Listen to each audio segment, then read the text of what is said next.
Blog Talk Radio.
The C.O.W.S, Justice and Gus T Renegade, here to provide constructive information, excuse me, on racism, what it is, and how it works. Thank you all for tuning in to listen to the broadcast. We appreciate everyone supporting the program. Hopefully you will find it constructive. If you do not feel like you're getting constructive information on this program, please find something that will be more constructive with your time and energy. We definitely do not want to waste time. We want to do as much as we can to replace the system of racism with a system of justice as soon as possible. Again, everybody, if you're tuning into the broadcast, if you're listening at Blog Talk Radio, please join the Facebook group. All you have to do is click the link where you see the Facebook symbol on the home page. It'll take you right to the group, and you can join. You can share information about the programs. You can see what people have said about previous programs, make recommendations for people that you would like to have on the show. All of that good stuff, you can do it right on the Facebook group. So please join that. Thank you, Back at the Bus, for putting that together. Our guest for today's program, real privilege to speak with this gentleman. He has written for Time magazine. He has also written for the New York Times. He currently writes for the International Herald Tribune. Book we're going to be talking about today, he is the author of. The book is titled The East, the West, and Sex. Very fascinating book, thoroughly researched. I learned a lot in reading the text, and am thankful to have the opportunity to have him on the program today. Our guest, Mr. Richard Bernstein. Are you with us, Mr. Bernstein? I'm right here. Outstanding. Thank you so much for taking time to speak with us today, sir. My pleasure. Outstanding. Could you share with our listeners anything that you think would be helpful so they have a better understanding of who you are and why you wrote this book? Well, you've given a good introduction. I'm a journalist, sort of semi-retired now, but I worked for Time magazine and the New York Times for many years abroad, including 7 years in Asia in the sort of mid-'70s to mid-'80s. I was based in Hong Kong, Asia. I lived in China for 3 years and have traveled extensively in just about all of the countries of Asia. And one thing that I noticed during all of those years was the sort of special attraction that Asian women had for a lot of Western men. The idea that for a lot of journalists, soldiers, businessmen, diplomats, contractors, people of all kinds living in Asia, to have a love affair with an Asian woman was sort of part of the adventure. And it was deemed very highly desirable, and a lot of men were pretty avid in their pursuit of Asian women. So I always thought that this was kind of a good topic because it provided a kind of deeper and richer part of the long historical exchange between the East and the West.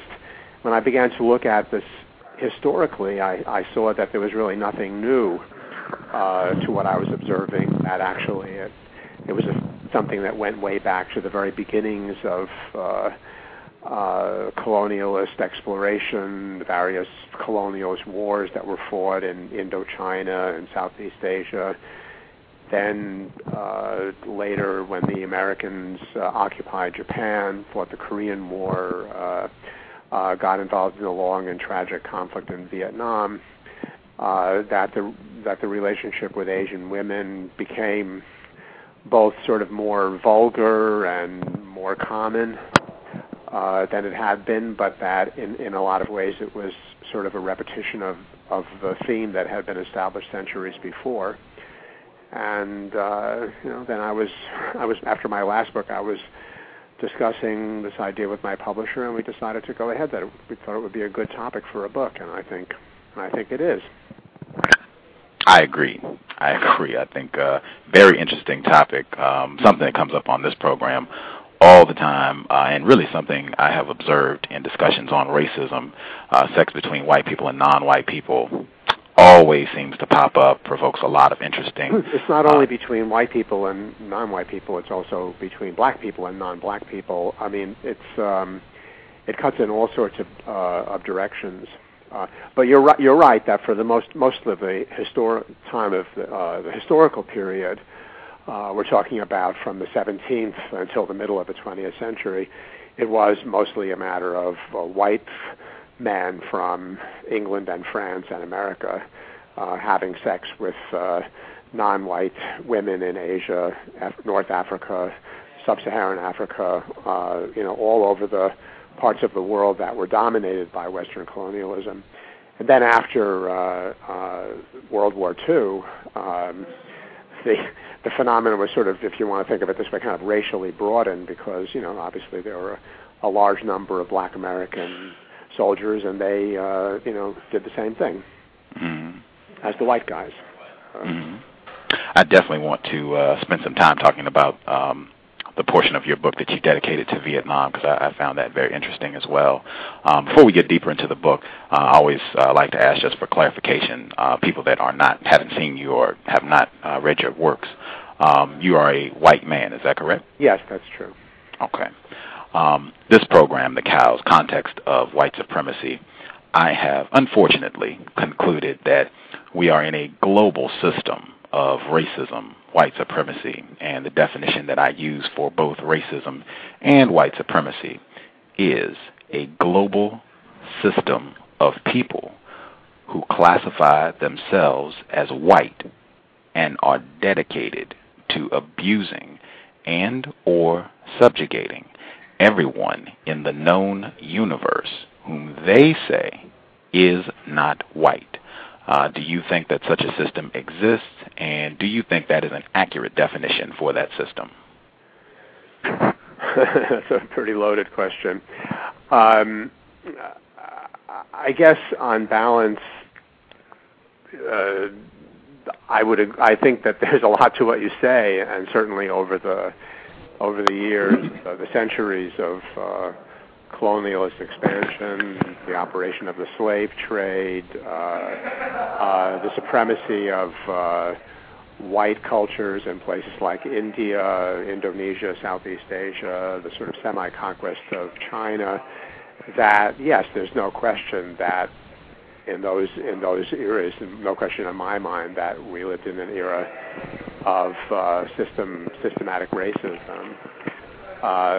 I guess my feeling is that there have been a lot of changes in attitudes and in behaviors over the last half century or so, and that if you think that white people are engaged in a sort of systematic and conscious effort to dominate all non-whites, I think it would come as news to many of the white people. I think it's a more complicated picture. I think there's a great deal of the heritage of what you're talking about, but I don't really think that it characterizes the world as we know it today. I want to point this out for our listeners that I didn't say anything about conscious, whether white people are conscious of this or not. And I also wanted to point out that a lot of white people, their first comment when hearing that definition, they immediately go to saying that I don't think white people are conscious. I didn't say that.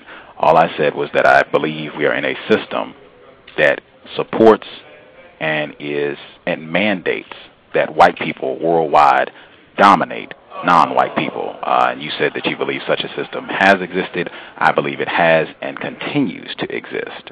Do you believe that such a system continues to exist at this very moment?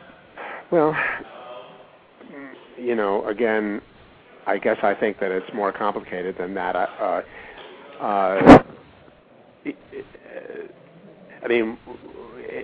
Take the United States. We are the superpower.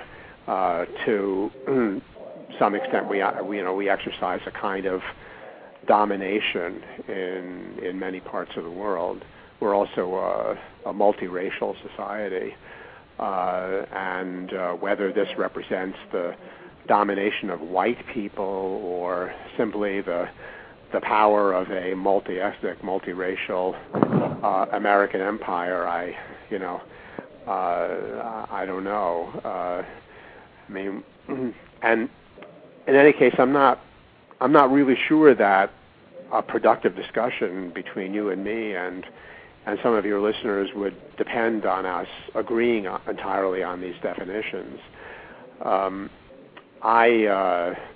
In any case, as a white person, I would like to think that I'm not interested in dominating or in exploiting anybody on behalf of the white race. I just don't see myself in that way. Now, you might counter that, whether conscious or not, I benefit by being a white person from what's happened in the centuries past and the heritage of that continues today. And all I could say in reply to that would be that yes, maybe that's true, but it's not a benefit that I seek or that I desire. Okay. I did want to point out, you are correct.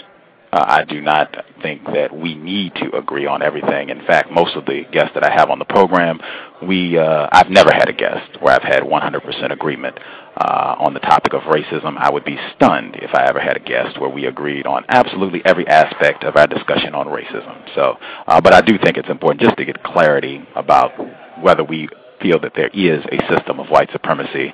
And to note, I've had many more white people on this program than non-white people. I've only had 3 white people ever disagree with that definition and or say that they don't think we're in a system of white supremacy. One of them was the former imperial wizard of the Ku Klux Klan. Just to clarify that for folks listening in. Yeah. Well, I have no sympathy whatsoever with the views of the Ku Klux Klan. And I'm happy to see that that's an organization that's diminished in importance as the years have gone by. And if we do still live in a system of white supremacy, I think we live in a system of ever diminishing white supremacy. You have looked at globally. One conspicuous element is the rise of China. You have very major challenges to American and European hegemony all around the world. Again, I don't think that the Chinese, and I know something about China, having studied Chinese and lived there for a number of years and following events there, I don't think that the Chinese see themselves as a group of non-white people countering white domination. But but they are. I mean, by your definition, they are. I mean, they are a major global power, and they're and always have been a non-white civilization. Again, my conclusion, we are in a global system of white supremacy, and the individuals in so-called China, you said they are non-white. I believe that they are ultimately subject to the power of the white people who practice racism, white supremacy.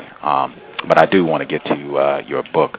I did want to ask, though, as we go forward talking about your book, I just want to make sure I had your permission to ask you questions about all areas of people activity, entertainment, education, labor, law, economics, religion, sex, politics, and war, before we go forward to discuss your book, The East, the West. I mean, I'm here to talk about whatever is of interest. I mean, I like to talk about things that I know something about.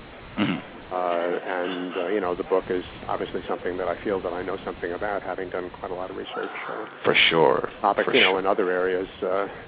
We might well go beyond the definitions of the book, but I'm certainly happy to participate in a conversation with you about anything you want to talk about. Thank you, sir. I appreciate it. My co-host, she is a little younger, but she, too, has concluded that we're in a system of racism, white supremacy. She is a non-white female, and she would like also to ask questions about your book and just, you know, your views on racism. Justice, are you there? Yeah. Oh, you're talking about your colleague? Yes, sir. Yes, sir. Yeah. Justice, are you there? I thought I heard her. Hello? Yes, ma'am. We can hear you. Okay. I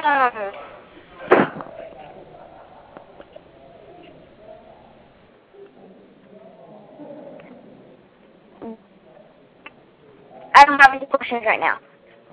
Okay. We'll go back and see if she has some questions. I do think this is very important going forward in the discussion, because you do point it out in your book. You are married to an Asian female. Is that correct? Mm-hmm, yes, that's right. Okay. Your book, The East, the West, and Sex. Before you even get to the table of contents, it starts off with a poem from Mr. Rudyard Kipling. He also wrote, this isn't the poem that you start the book with, but Mr. Kipling also wrote White Man's Burden. Could you share with us why you started a poem or used this particular poem from Mr. Kipling to start your book? Because I think that the poem illustrated the kind of romantic notions that British colonialists had about Asia.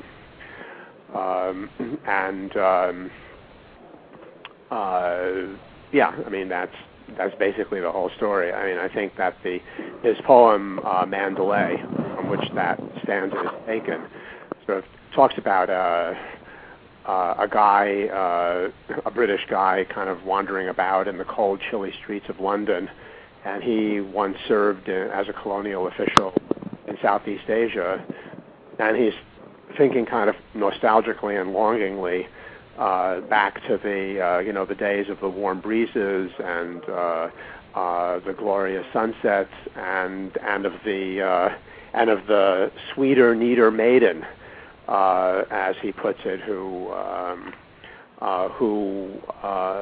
he knew back there, by the banks of the Mandalay. I mean, I don't. I'm not. Kipling was as you know, a 19th century figure, very pro-colonialist figure. I think I would agree that he was a racist, like most British colonialists were. They believed in the superiority of the white race and the duty of the white race to civilize the non-white portions of the globe. There's no question about that. I didn't cite Kipling in order to honor him or to agree with him, but simply to illustrate a mentality and an attitude that existed for several hundred years, and that makes up an important part of the kind of psychological background to the theme that I was talking about in the book. I completely agree. I think you did an outstanding job in the book of showing exactly what you said earlier, that this white male fascination with Asian females. It's not anything new. This has been going on for a long time, and you present a lot of information about your book about how this has been something that's been going on for centuries. And Mr. Kipling, as you said, and I've never had a white person argue with me about this. Everyone pretty much has conceded, yeah, this guy, Mr. Kipling, I'd say he's a racist white supremacist. Yeah, he was a creature of his time. I don't think that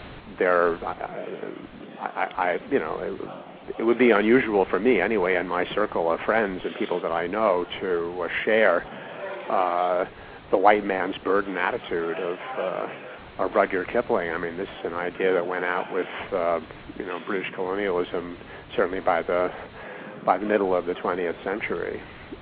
But he certainly had those ideas during his life, and he was very celebrated for those ideas also. It's true. And continues to be. I thought that was very interesting because the last program we did, we had a non-white person. He ended his book with a poem by Mr. Rudyard Kipling, and he said he was aware of how Mr. Kipling felt about non-white people and the burden that white people had to civilize and take care of the heathen non-white population of the planet. But he ended his book with a different poem than Mr. Kipling did, and your book begins. So he continues to be celebrated, and in my view, part of that is because we are still in a system of white supremacy. Your book, you kick off chapter 1 talking about a white male who uses the title China Bounder. Could you share with our listeners this China Bounder guy and what he was doing in his practice with non-white females? Yeah.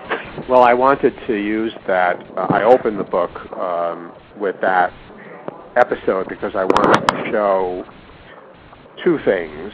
I wanted to introduce the theme that we're talking about of Asia as a kind of sexual happy hunting ground for European and American men. And yes, most of them are white, I guess. Not all of them, though. And two, that in China and I think in other Asian countries, this history has produced a certain resentment that, in a way, they feel and see the exploitation of their women as part and parcel of the overall picture of subjugation. And that that there was a kind of feminization of the East. In other words, it wasn't just the Western man and the Asian woman. It was also the sort of Western masculinity subjugating Asian femininity. That Asia was turned into a kind of submissive and available woman to satisfy the desires of the West, and that there is both individually and collectively in China an awareness of this and a certain resentment of it. So the story is that there's this guy, we don't know his name, he wrote an anonymous blog, which he identified himself as China Bounder, and he described many sexual conquests of Chinese women in Shanghai, where he was an English teacher, and his whole shtick was that it was quite easy for him to find women to share his bed, that he was very good at seducing them. They appreciated him. They saw him as more virile and more masculine than Chinese men. So that he perfectly illustrated this sense of Western male superiority. I mean, the self-image of the Western male is superior to the Asian male. And then it also illustrated. This produced a sort of explosion in China of what I call sexual nationalism, where there were lots of blogs and websites. There was a professor at a distinguished university in Shanghai who wrote a very highly circulated internet message saying, that we have to find this guy and throw him out of China. He's insulted our nation. He insults our men. He insults our women. He can't be allowed to get away with this. So it illustrated the whole episode. I thought nicely set up the rest of the book, because it brought all these themes right out into the open, and it was a very contemporary thing. I mean, I finished writing the book about a year ago, and these episodes were about a year before that. So it's a quite recent episode. Okay. Reading this, and I could be incorrect, but China Bounder being a white person and him kind of bragging about his ability to exploit non-white females, this reeks of blatant racism, white supremacy, and particularly since you used this to start your book and showing the history of how you said, British and Europeans, white people, have a long history of dominating and sexually exploiting non-white people in areas that they have conquered. This to me is really just making it very clear the white people who continue to engage in these acts of going to these areas where there are impoverished non-white females who are in tough circumstances. I can be a white person. I am the very prototype of masculinity as a white man, continuing the practice of racism, white supremacy. Do you think that is a logical view to take? Well, I have to admit that I find that to be an interesting argument, and I agree with a lot of what you say. Definitely, in this guy's eyes, there is certainly an implicit notion of racial superiority. Again, these things are kind of complicated from that standpoint. I'm trying to collect my thoughts here to find out how I really feel about this, because I want to give an honest answer. The funny thing is that a lot of these guys are there in Asia because they're genuinely curious and genuinely interested in Asia and in the Asian cultures, and they like them, and they admire them.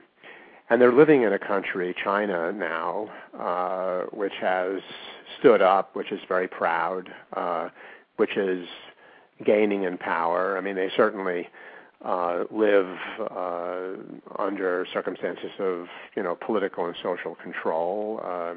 They don't defy Chinese authority, nor would they get away with it if they tried to. And I don't. Again, it's the difference between conscious racism and unconscious racism, if it is even racism.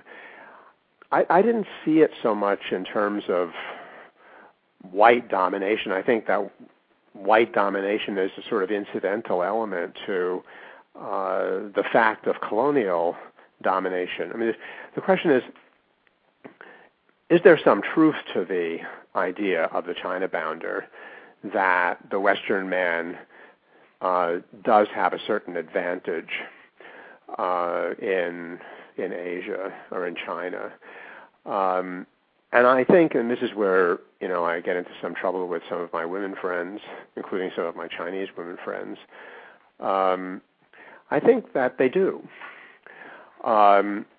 It may not be for the reasons that they suppose. I think it's because, and I discussed this in the book. In fact, I interviewed a half a dozen Chinese women who have or had Western boyfriends or husbands. My wife is obviously such a woman. And I asked them whether it's true that a certain social class of Chinese women find it interesting or desirable to have a relationship with a Western man, and all of them said yes, they did think so. Why?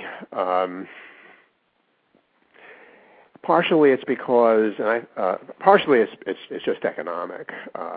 It'd be silly not to understand that aspect of it. Western men have money. They go to China. They're business people. They're journalists. They're diplomats. They have nice apartments. They have cars. They lead a kind of flashy lifestyle. They also can offer Chinese women visas and green cards and stuff like that, so that they can get out of China and come to live in America or England or Germany or another Western country. And I did want to point out really quick. I just wanted to point out really quick. What you just described, that sounds very much like white supremacy, where a white person, because of the system of white supremacy, they have more resources. You said economics, going right to the core of it. The system of white supremacy produces a wealth of greater resources for white people worldwide. Well, as a result, the system of white supremacy, I'll call it just the heritage of Western prosperity and Western domination of the world for most of the last 500 years. I just don't want to look at absolute. You can look at everything through the prism of white supremacy if you want, and that's your right, and I respect that, and it's your view. I gather that you are not a white man. Oh no, sir, I'm a non-white person. Yeah, I don't tend to look at everything through that particular prism. Now, you might say that that's simply because I'm a white guy and I wouldn't understand. I don't get it. And I feel that you're. By insisting on seeing everything as a manifestation of white supremacy, I think you kind of lose out on some of the complexity of the world and the fact that the world does change over time. Right, but I want to get back because I don't want to lose this. What you just said was mostly white people are able to go to these areas with predominantly non-white people, and a core part of the reason white men are able to have access to these non-white females is economics. And I'm saying, and if I am incorrect, please correct me, the system of white supremacy, that's what I'm saying, and you said it's the legacy of Western domination, produces a great deal of wealth, a great disparity in wealth between resources, period, between white people and non-white people. So for the non-white person, hey, sure, I want to be with a white person. This person can get me a visa. This person can get me out of this decrepit area. We can go to America. We can go to France. We can go to Germany. I can get a better job. I can get a better house. This would be great for me. This would greatly improve my quality of life. And I'm saying exactly what you're saying. I'm just using the term the system of white supremacy because I feel that is much more accurate than saying the legacy of Western domination. We're talking about the system of white supremacy, the exact thing that Mr. Rudyard Kipling celebrated in his poem, White Man's Burden. Well, okay, and in one respect, I'll even go farther than you in this, and that is Asians, I think, are in a lot of ways even more racist than white Americans are, and that a black man in Asia would not have some of the advantages that a white guy has. I mean, more difficult, much less socially acceptable for a Chinese woman to end up with a black man than with a white man. And so some of these racist attitudes that originated in the West and that were perpetuated during the period of colonialism have been inscribed in the Asian mentality. And I think in a lot of ways overtly, you'd find a lot more racism among Asians than you would among white people. I mean, certainly they're much more comfortable about it than white people are. It's a pretty rare white person in America today who would admit to being a racist. I've had tons of them come on my show and admit it. It's not that uncommon for me. I have it happen all the time. It's not even. Oh, it's very uncommon for me in my circle. I mean, I would never. To be a racist is among the people that I know is to believe that the Earth is flat. I mean, it's just unacceptable in my kind of liberal journalistic circle living in New York. I mean, I live in Brooklyn, one of the most racially diverse parts of the world, I mean, we want to get along with each other in Brooklyn. We don't want to be racists here. I am mildly. I don't live in New York. I'm in Washington State, but I'm mildly familiar with New York, and it seems that they have a lot of incidents of racism, white supremacy pop up frequently. I did want to check.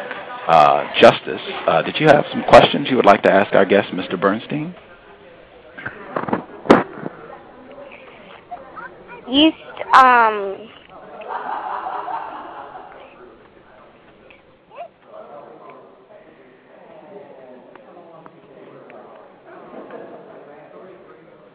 Do you talk about white supremacy to your wife? Do I talk about white supremacy to my wife? Yes. No.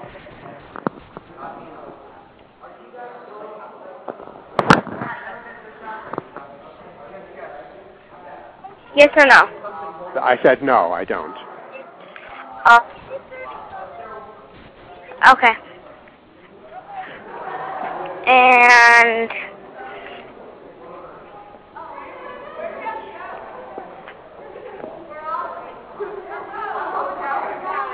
how does white supremacy mistreat non-white people indirectly and directly? I'm not hearing. There's a lot of background noise, and I'm not hearing you perfectly. Could you ask me that again? Yeah. LeVar, Gus, I think it's going over where you're at. Can you hear? Is it okay now? Well, no, it's not great. I mean, Justice is coming across a little. There's some kind of shattering sound in her voice, and I'm not getting it very well. I don't. She's kind of breaking up. Maybe you could repeat the question for me, Gus? I did hear the question. She asked, how are non-white people mistreated because of racism, white supremacy, directly and or indirectly? Oh dear. I mean, this is a question that's way apart from my area of expertise or what I wrote about in the book. I mean, this is sort of a general question. You know more about that, and I imagine Justice knows more about that than I do. I mean, I can tell you that in Asia today, it's completely off limits. I mean, it's absolutely forbidden to talk about. For white people to, even hint in the slightest way about any belief in white supremacy or to mistreat people at all, certainly on the basis of race. And I've never experienced it. I've never seen it. So, I mean, I just don't know what to say in response to the question because, again, it's not that I think it's a bad question. It's a good question, but it's just not a question that I really have any particular knowledge about. Okay, thank you. That's all for now. As if I could, I wanted to continue on this theme of white men and Asian women. I have a lot of questions there. I just respond to one thing that you said? Sure. Because you were, I talked about the economic advantage, and you picked up on that, and you're absolutely right to do that, and I don't disagree. But, something that's happened in China in the last 20 years is kind of interesting in this regard, and that is that there are an awful lot of Chinese guys who have made an awful lot of money. Mm-hmm. There are millions of wealthy Chinese now. When I first lived in China in the late 70s, early 80s, that was decidedly not the case. The only way to have the lifestyle of a well-off person was to be a senior official in the government or in the Communist Party. And then you had a limousine put at your disposal. You had special housing. You had special film studios to go to. You had special bookstores. Your kids were sent to special schools. You could travel abroad. You could go to the state tailor where they would make nice clothes for you. It was all a matter of power in a very dictatorial society, and 99.99% of the population didn't participate in that and were very, very poor. But economic development over the last quarter of a century has completely changed China in that regard. There are many, many Chinese now who live at Western European and American standards of living. In fact, I like to joke about how there are these kind of knockoff discount shopping centers in China where you can buy, it looks like Ralph Lauren shirt or something like that for $5. It's a knockoff. And it's only the Western tourists who go to those places. Then there are these shopping centers where you've got all of the global luxury brands, Gucci and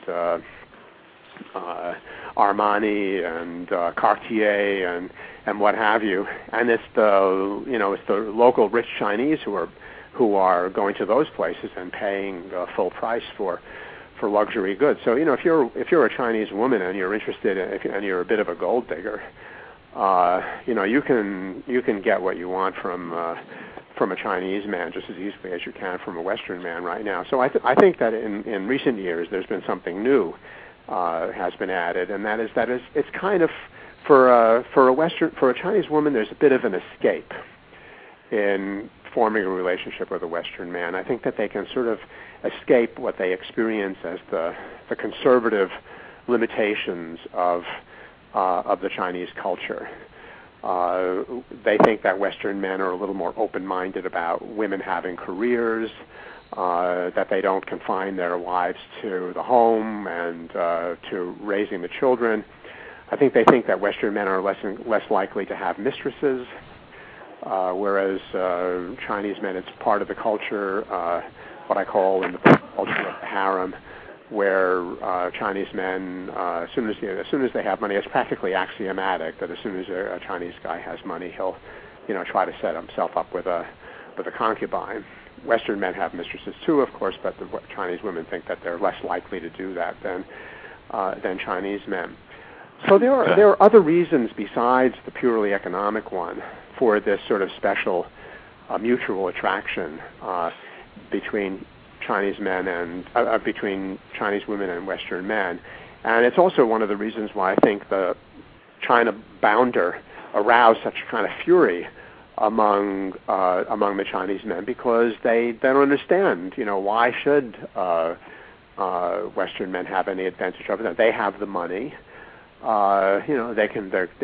They dress well. They have cars. They have apartments. There's no, they're physically perfectly just as capable as Western men. So what is it about these Chinese girls? What are they after? And I think that and you could read. I mean, I'm not making this up. I mean, this is not my own. This is not my fantasy. I mean, I read dozens and dozens of blog comments by Chinese men raising these questions, and feeling angry at the Chinese women for allowing themselves to be seduced by people like the China bounder. For sure. I do want to get to some specific aspects of your book, because I had a lot of questions that I wanted to flesh out from your book, and hopefully people will take an interest in. Pick up a copy of The East, the West, and Sex by Mr. Richard Bernstein. You talk in your book about, in the what you call history of colonialism and Western domination, what I'm saying is the system of white supremacy. There is a legacy of white people really being attracted to non-white females, particularly and seeing non-white females as being subservient and willing to sacrifice themselves for white men. And you even went beyond the so-called East in your book, and you talked about this same theme plays out with Pocahontas and John Smith. You even later on in the book talked about a Vietnamese female who, to demonstrate her love and affection for her white sexual partner, she chopped off one of her fingers. This plays out in Madame Butterfly. This plays out in Ludovico's Travels. You list tons of examples to illustrate that. Could you kind of talk about that aspect with our listeners? Yeah. Sure. Well, you're right. I mean, there are lots of illustrations, and there are lots of stories that make people, by today's standards, very uncomfortable, and they made me very uncomfortable. But I wrote the book in order to talk about the world as it was and as it is, not the way I wished it would be. And this is definitely a part of it. There was a certain reciprocity. On the one hand, for the Western man, the Asian woman or the African woman there was something very exciting about it. There was the excitement of the exotic and the different. There's a kind of, I think it's summed up in the phrase that was used to describe Sally Hemings, Thomas Jefferson's slave mistress, Dusky Sally, a kind of notion of some sort of superior sensuality on the part of the Asian woman. Or at least not only Asian, African women and so forth. I mean, I talk in the book about Richard Burton, the British explorer, and his feelings about the sort of superior sexuality of. He was speaking of both of African women and of Indian women, and he translated the Kama Sutra, the great Indian sex manual, because he thought that the British, who were very puritanical and uptight in matters of sex during the Victorian era, needed to learn something from the Indian attitude, the more open Indian attitude. There was even I have a quote from the Anglican Bishop of Calcutta. I mean, the Anglican Bishop of all people. His name was Reginald Heber, Heber. And he admitted, this is in the first half of the 19th century, that he had difficulty keeping his eyes off of the local Bengali women that he saw bathing in the river at dawn, confessing that, and this is a quote from him, the deep bronze tint was more naturally agreeable to the human eyes than the fair skins of Europe. So it's a very paradoxical thing, because on the one hand, I think that it does echo of the slave period in American history, where on the one hand the colonized peoples are seen as inferior, and on the other hand they're seen as the women in particular are seen as extremely desirable, more desirable in a lot of ways than white women.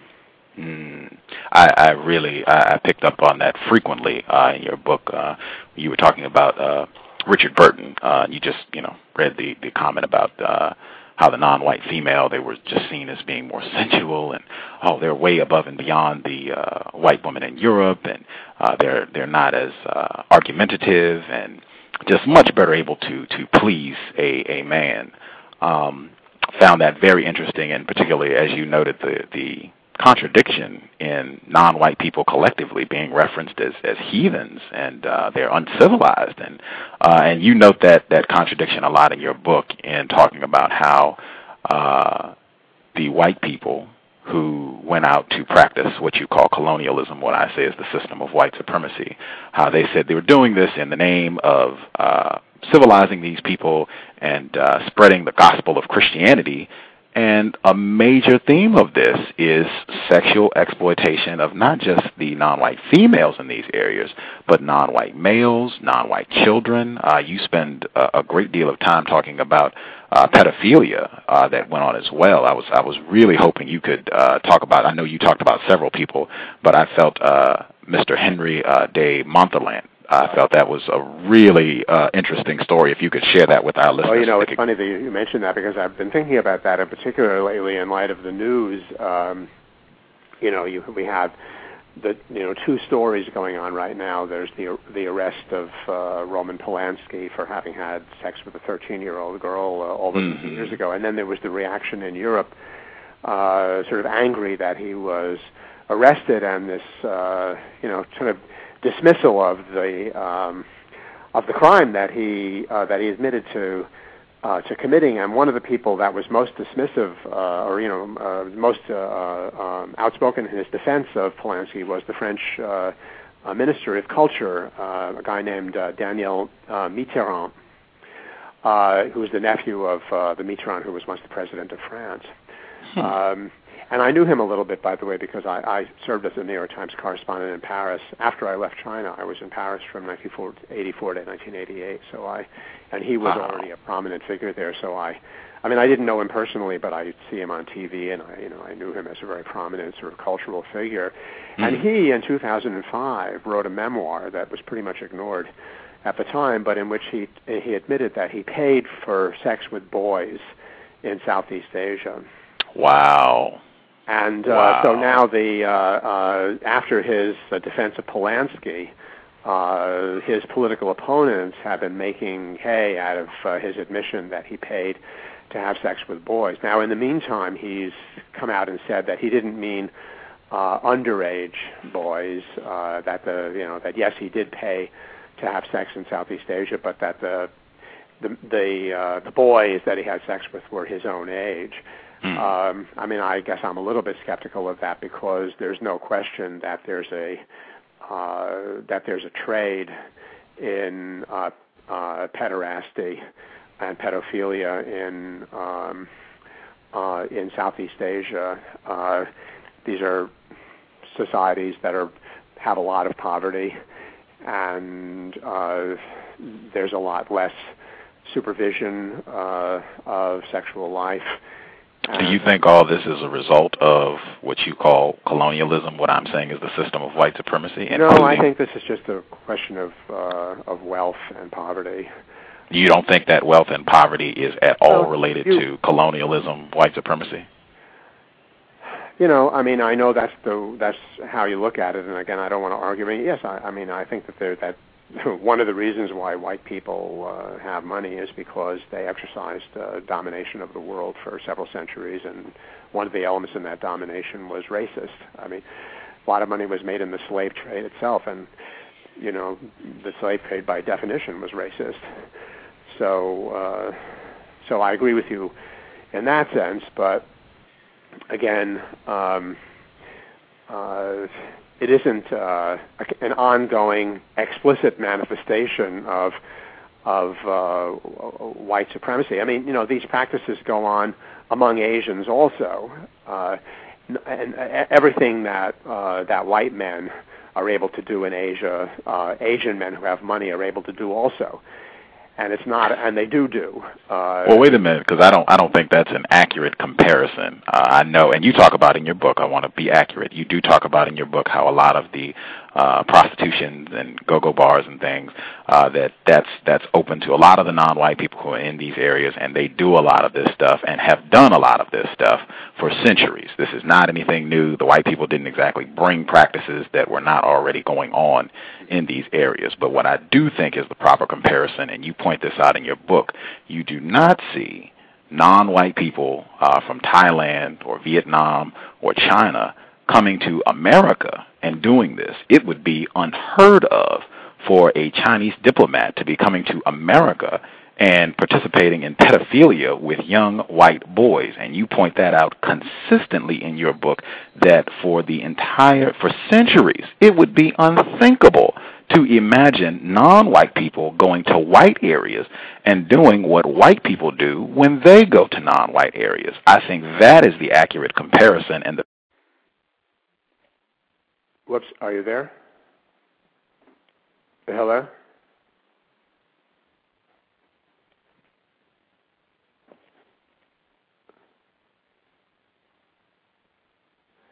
Hello?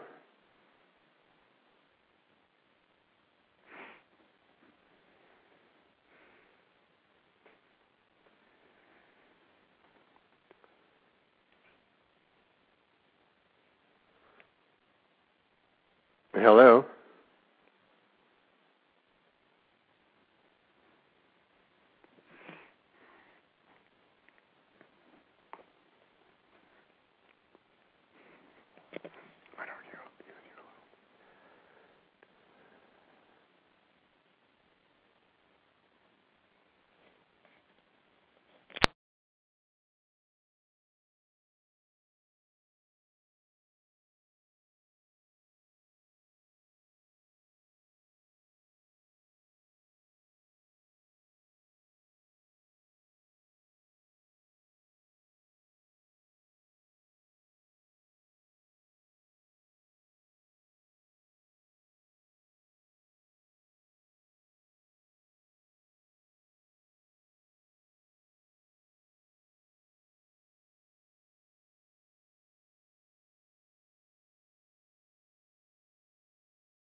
Okay, we are having Mr. Bernstein. Are you there? Yeah, I'm back with you. I don't know. Suddenly the line seemed to have gone dead, and I think I suspect white people are not pleased with this program. I have never had this much interference. I have been disconnected myself 3 times. Thank you for calling back in. Please, I would like you to go ahead and finish your statement.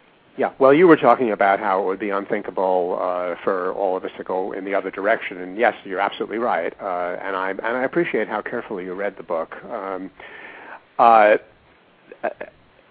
guess I would attribute it to a somewhat different reason. I mean, it happens that colonialism went in the direction that it did go in, and that. But there was another element also, which is very important as a theme in my book, and that is that I think that what Western men found when they got to Asia was a very different sexual culture than the one that existed back home. And to a great extent, I think that also is a factor. I mean, as I say in the chapter on China, let's say a Chinese guy came over from China to teach Chinese to American university students, and then he wrote, and he slept with a bunch of them, and then he wrote an internet account about how easy it was for him to seduce white girls in America. Would he have become the subject for a kind of national debate about the humiliation of the entire nation because of this guy's comments about sleeping with white girls? I think not. I think, it might have attracted a, momentary attention on the part of some people, and then everybody would have just said, okay, who cares? I mean, and I think because it didn't go in the other direction, we don't have the kind of resentment that the Asians do. But also, why did it go in the other direction? Because Asia. And I'm talking about this very, very broad swath of territory of many different cultures and many different peoples, very different from each other. And yet most of them had one thing in common, certainly from Turkey through the Middle East, India, Southeast Asia, China, Japan. They all had the culture of the harem. These were societies in which it was acceptable, polygamy was acceptable, multiple sexual partners were seen as natural, as inscribed in the natural order of things. Whereas in the West, in the Christian West, we tended to see sex as sinful, certainly sex outside of marriage, adultery, as deeply sinful, as absolutely forbidden. I mean, it took place on a very widespread basis and still does, but it's not accepted formally. It's not accepted legally, it's not accepted morally, it's certainly not accepted religiously in the West. But in Asia, to a great extent, it is accepted. The man of wealth and power was expected to have women besides his wife. And when Western men went to Asia, they became these men of wealth and power, and they set up their own harems. And that was the condition, the culture of the harem, that allowed this to take place on such a wide scale. That's why it's important when I say in the book that the Western men didn't do anything that the Asian men didn't do. They simply grafted themselves onto a society. They kind of went native in a way. I mean, they grafted themselves onto a society that gave men a tremendous sexual advantage. extremely patriarchal, very offensive to women. I mean, women's sexuality was tightly controlled at both ends of the spectrum. On the one hand, there were women who were forced to have sex because they were drawn into the harem, and on the other hand, the daughters and the wives of quote unquote respectable people were forbidden from having sex except with the one man that they were given to for that purpose. So the Western culture of Christianity is much more respectful of women than the Asian culture was much more respectful of women than the Asian culture was. But the Asian culture certainly allowed these kinds of opportunities, and they still did. I mean, you mentioned Henri de Monterland, the French writer that I have what I call an interlude about. There are chapters in the book, and then there are these shorter passages that usually talk about a personal, tell a personal anecdote that kind of illustrates the broader theme. Monterland is the subject of, I think it's the longest interlude in the book. He was a French writer who lived in Algeria in the late 20s and early 30s, and he wrote a book called The Rose of the Desert, which is about a French soldier that has an affair with a 14-year-old Arab girl.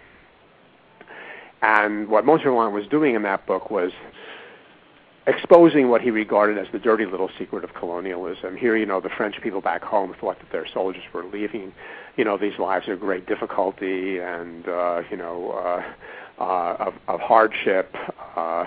And in fact, what they were really doing was having a sort of fun that would be forbidden back home. But turns out that even though Monterland regarded himself as an anti-colonialist, he was doing the same thing, except not with girls, but with boys. And for a long time, he was a very honored writer in France. He's not that well known in the U.S. Or in the Anglo-American world, but he's very well known in France. He was a member of the French Academy. He got all of the honors that a French writer can have. He's read in high schools and college curriculums of French literature. Very, very famous in France. He's up there with Camus and Sartre and Gide as kind of in the pantheon of great French writers. Only after his death, somebody who knew him well and who was a fellow pederast, a guy named Roger Perfit, wrote an expose of him, kind of outed him. And we found out, the French world found out that Monterland was an avid pursuer of what would have been in France underage boys. But the fact is that they were very readily and easily available in North Africa. It was a little something both economic and cultural there, and he took full advantage of it, and so did many other European men. Gide himself Monterland kept it a deep, dark secret all of his life.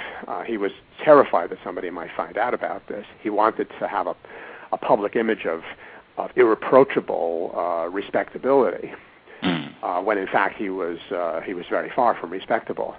But he kept it a secret. Gide, on the other hand, somewhat older than Monterland, actually, wrote very openly about his sexual awakening to the pleasures of sex with young boys. And in Algeria, and I refer to some of these stories in the book. There's also he and Oscar Wilde knew each other on trips to North Africa and compared notes on their sexual escapades. There are also some memoirs of this kind of thing among British colonialists, and so yes, pederasty is definitely a theme, and it continues to be, as I think we see from the example of this French guy. Yes, sir. It's having sex, paying for sex with boys. That goes on. It's now it's illegal in these parts of the world, and actually, I don't know a great deal about this, but I do know that in Thailand there are any number of Western men who are in prison because they've been caught soliciting or having sex with underage girls and boys with children. And yet, certainly, it's a lot easier to do there, I guess, than it is back home. In my view, it is easier to do there because of the system of white supremacy, and these areas are predominantly non-white. Much easier for white people to go amongst. Entirely non-white, yeah. Yeah. I did want to point out, I wanted to see if Justice has some questions, but I did want to pick out particular passages from your book, which I think pretty much evidence what I'm saying here. This is blatant white supremacy, and I don't think it is, you said that the white people who go to these areas, or who went to these areas during so-called colonialism, that your term was going native. I don't think it's exactly going native. I think it is exploiting non-white people, and you say in your book on page 107, this must never be forgotten. Much of the world of sexual opportunity presented by the East has always been and still is based on exploitation and injustice. I wholeheartedly agree. You also, at a different point in your book, this is on page 122, where you were talking about, this is in so-called India, this is actually in the chapter titled Colonialism and Sex, where you said that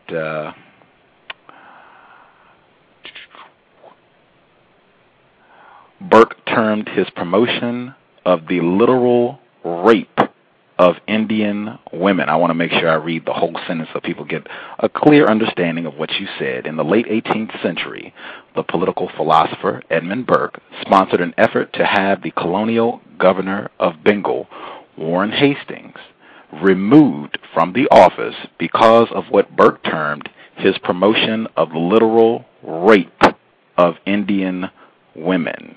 I don't think it was quite white people just going and participating in what the non-white locals were doing. I think the white people went to an area, conquered non-white people practicing what you call colonialism. What I'm saying is the system of white supremacy. And after they conquered these people, totally exploited them in every way, and at the core of that, sexual exploitation of not just females, as you mentioned, young boys, young girls, even males. There was a lot of homosexual activity that went on in this as well, that you put out in your book to some degree. Justice, if you're there, do you have any questions that you would like to ask our guests? Okay.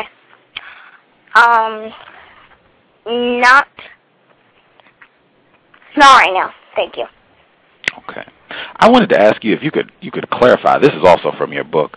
I thought this was just fascinating. If you could explain this, I would be very grateful. You said on page 134, the ease of sexual opportunities made it far easier than it would otherwise have been to maintain the large military and bureaucratic establishments needed to govern and control the colonized territories.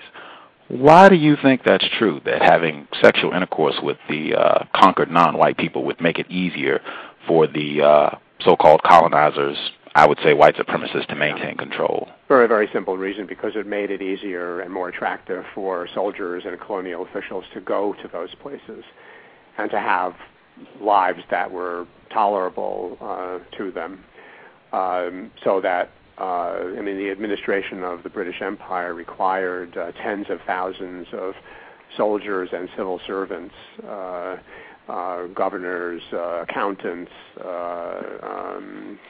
officers, enlisted men, planters, people of all, clerks, bankers, traders, shipping executives, shipping workers. It required a whole kind of large-scale parallel bureaucracy, and it was, to a great extent, in a lot of these parts of the world, life was kind of boring.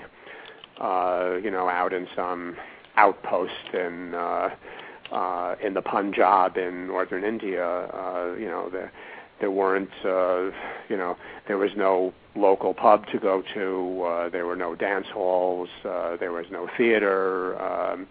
There weren't that many Europeans around to socialize with.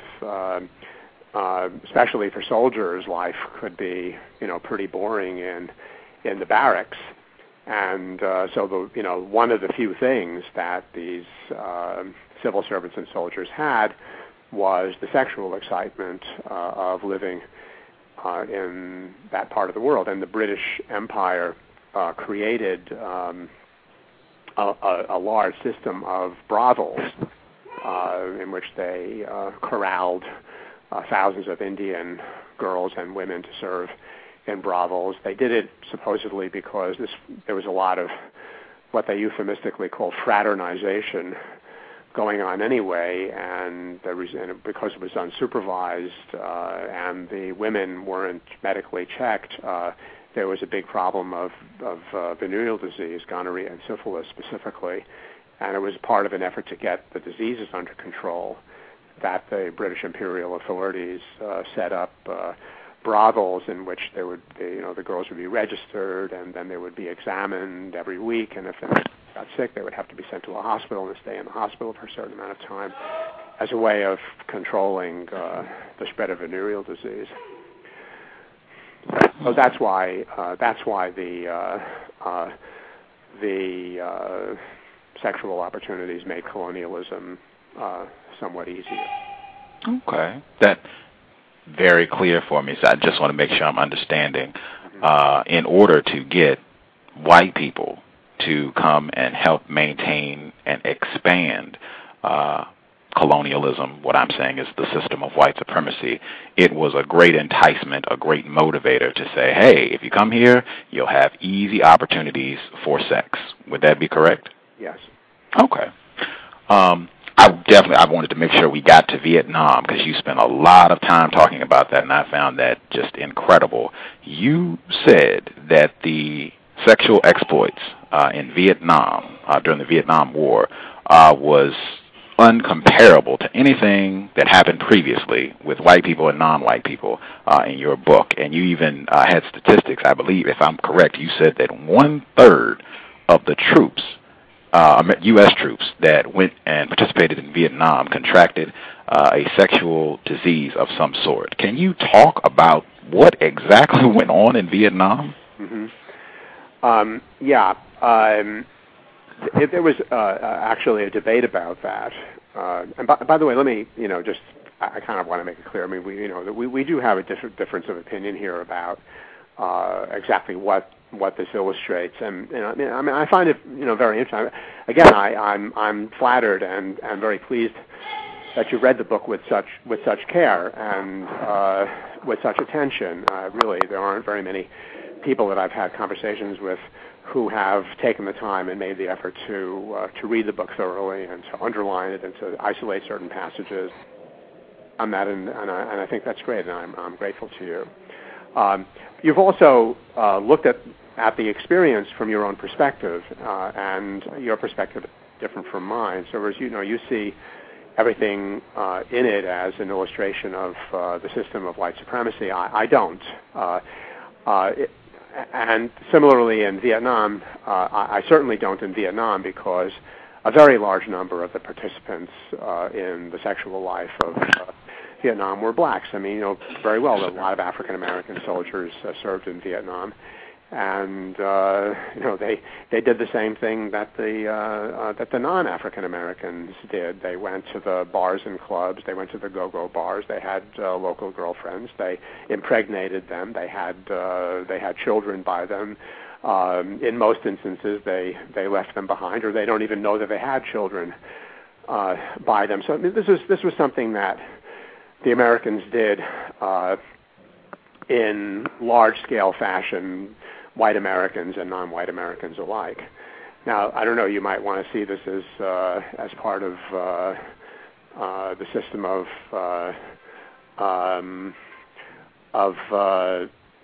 white racism and white supremacy. I mean, I don't. I just see it as men, of all sorts behaving like men do when they have these opportunities put in front of them.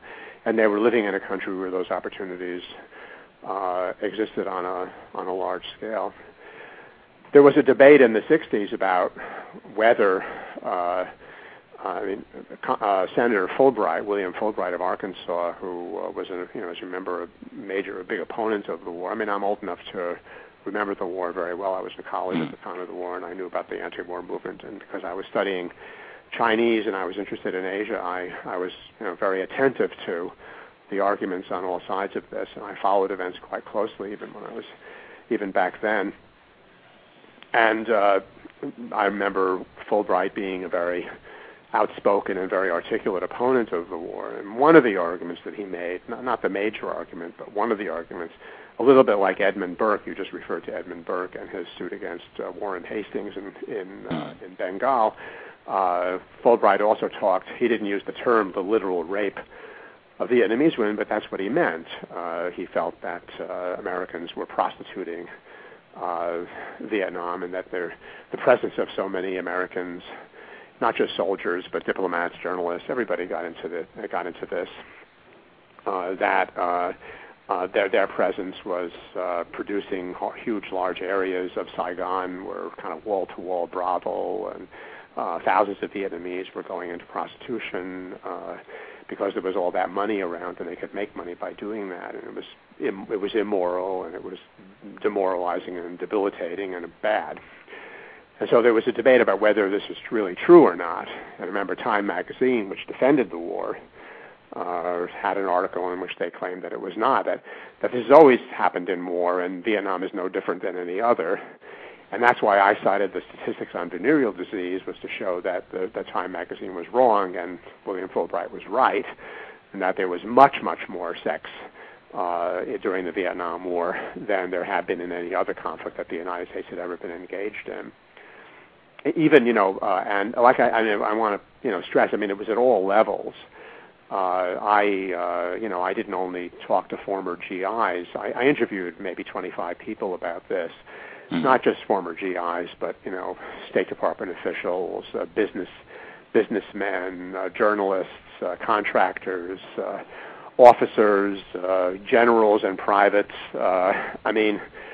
Everybody. There were exceptions, but it was a very, very common thing. It was sort of seen as kind of an ordinary part of life. You would spend your days doing whatever your job was, and in the evening, you would go up to some place where you could meet a girl and have sex with her. Wow. There were a lot of women who were sort of kept by Americans. They were given apartments. They had kind of steady girlfriends, and it wasn't only a lot of again, I use this word advisedly, respectable middle class and upper and higher class Vietnamese women also kind of got caught up in the excitement of having a Western boyfriend. There's a wonderful book that I didn't write, but that I read and that I cite in my book, called Once Upon a Distant War by a guy named William Prochnow, who talks about the early group of American reporters that were in Vietnam, sort of in the period around 62 to 64.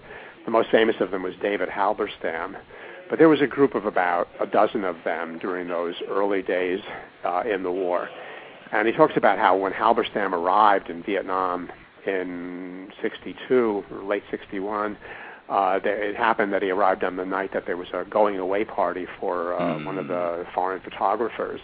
And he arrived at the party to find every single one of the journalists, the male journalist, was accompanied by some, quite beautiful Vietnamese woman. Some of them married them. Malcolm Brown, legendary figure among journalists, won the Pulitzer Prize in Vietnam.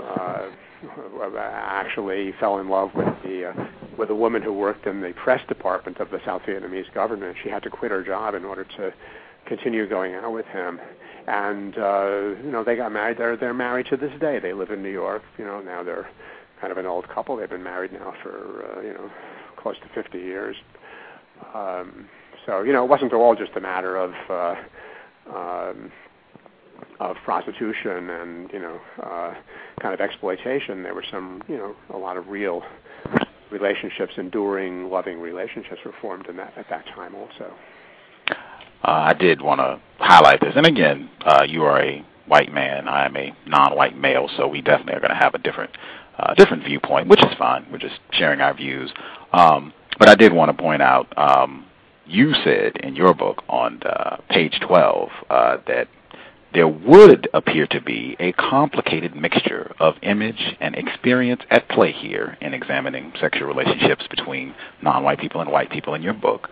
But almost everything in this picture relates to the experience of colonial power. And I would just insert, instead of colonial power, the system of white supremacy. I wholeheartedly agree, and I see that at play in Vietnam as well. You even talked about, and this relates beautifully to what you said about how sexual intercourse can be a great motivator for getting white people to participate in so-called colonialism. You talked to one of the former soldiers that you talked to who participated in the Vietnam War. He said he did 3 tours of duty, and he said it would not be an exaggeration to say that he went back 3 times because of the food and the sex. Right. Mm-hmm. Yeah, I think there were plenty of guys like that. Okay. Yeah, but again, you want to see it all. I mean, from your standpoint, the entire colonial initiative was an effort, was motivated primarily by the white person, the white culture's desire to establish a kind of racial supremacy in the world, and I don't agree with that. I mean, it happens that they were white and they did establish supremacy in the world, but they didn't do it because they were interested in subjugating non-white peoples. They as an end in itself. I mean, their end was national power, was money, was national glory. It was to enrich themselves. It was to compete with the other powers, so the French and the Germans and the British, and then later the Americans competed with each other for global supremacy and global power. The racial element in all of this is really incidental. I mean, you want to put it as the primary motivating factor, and that's where I don't agree with you. I can understand why you see that, because the end result certainly looks a lot like, the white people are in power, and so it was a system of white racial domination. But that wasn't racial domination wasn't the motive of it. Well, I could be incorrect. I do want to point out again, your book begins, before you even get to the table of contents, with Mr. Rudyard Kipling, who was very explicit in saying, in The White Man's Burden, what we're doing here is conquering these heathen, savage, non-white people. You yourself said he's a racist.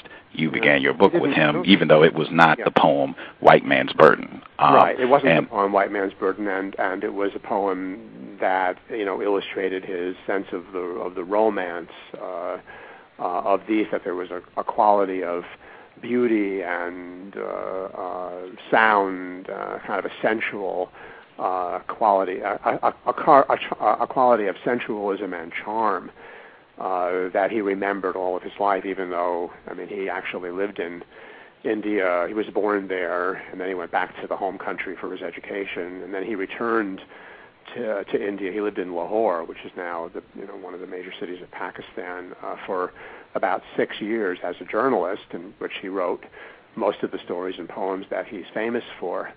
Then he went home to England. He never lived in India again. He lived back home for the rest of his life. He got involved in a lot of other things besides writing about India. But even Kipling, and it's true, he used that expression, the white man's burden, and that's a kind of emblem of became sort of an emblem of Kipling, and he saw it, yes, that the white race has a sort of responsibility to bring the blessings of civilization to the non-white peoples. He did see it that way. I agree with you, but I don't think that colonialism itself was primarily an effort to see to the supremacy of white people. The British colonialists are not the Grand Wizard of the Ku Klux Klan. Their motive. I didn't say they were. I just said. When you talk about how that their motive was, the Grand Wizard of the Ku Klux Klan's motive is to maintain the dominance of white people. He believes in the superiority of white people. In this day and age, there are people who actually still believe in that nonsense. But the British colonial system didn't particularly believe in it. It was a sort of an understated assumption, yes. It was racist. I agree with you there. But the motive of it wasn't to establish racial dominance. It's not like Hitler with his notion of Aryan racial superiority, who set out to eliminate the people that he deemed to be inferior. Okay. Well, again, I'm not specifically addressing motivations. I'm just looking at the end result that we have and have had for a long time now. White dominating non-white worldwide. I'm not particularly interested in picking apart exactly why they're doing this or anything else. Just it's here, it's incorrect, unjust, as you talked about in your book, and what we can do to work against that. I did want to point out, because, and you have photographs in the book as well that I think are very interesting.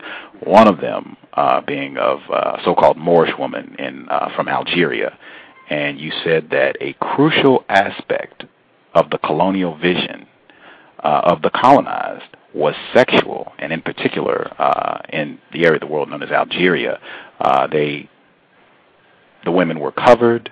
You did not display yourself to everyone except to your family, husband, children, that type of thing.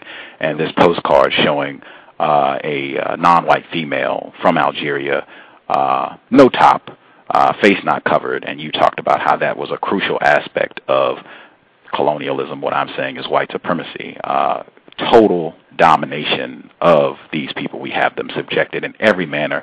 We control every aspect of their lives. Am I reading correctly what you said, and could you share that with us? I agree with that.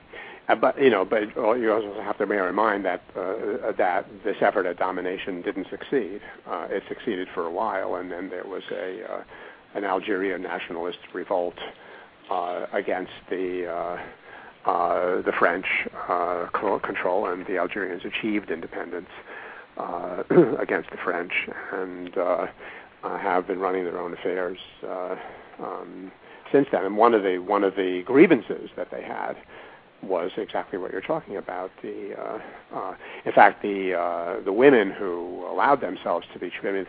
This was a model who was posing. This isn't a scene from real life. This is a set-up picture. Right. Taken. There were a couple of photographers who sort of specialized in doing that, and they paid money to the models to pose in this very transgressive way.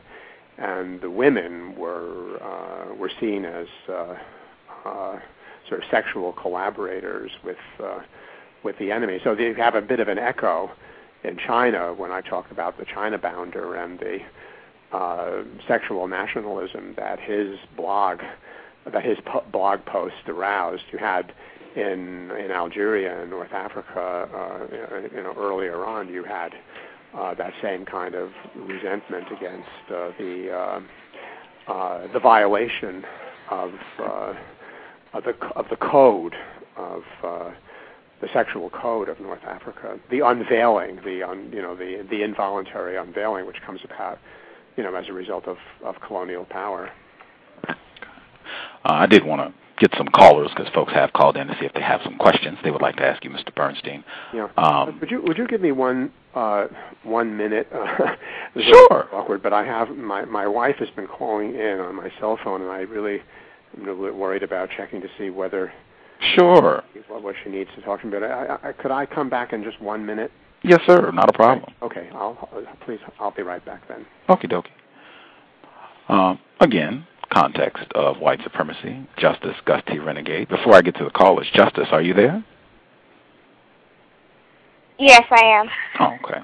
Do you have some questions before we go to the phone lines that you would like to ask when Mr. Bernstein gets back with us? No, I don't. Okay. No problem. Thank you all for tuning in to the broadcast. I'll go ahead and check and see if 111. Person at 111, you called in. Do you have a question or comment you would like to ask Mr. Bernstein? Hello. I can hear you kinda. Could you speak up a little bit? Hello? Okay, I can hear you. Hello? Yes, sir. Yeah, okay, I'm back. I apologize for that. No problem, sir. Make sure there was no emergency. There was nothing going on. So, anyway, let's go ahead. Okie dokie. We had one person who called in. Did you have a question for Mr. Bernstein? Hello, can you hear me? Yes, sir. Yes, ma'am. Excuse me. Okay, I wanted to know how were the children of the whites and non-whites treated in these countries? How are they treated in these countries? That's a very, very good question and a very important one because in many instances they were not treated well at all.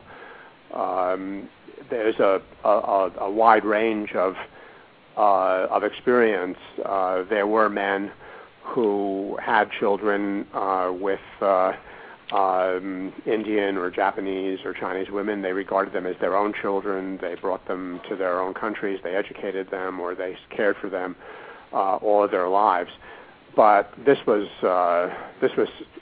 probably the exception.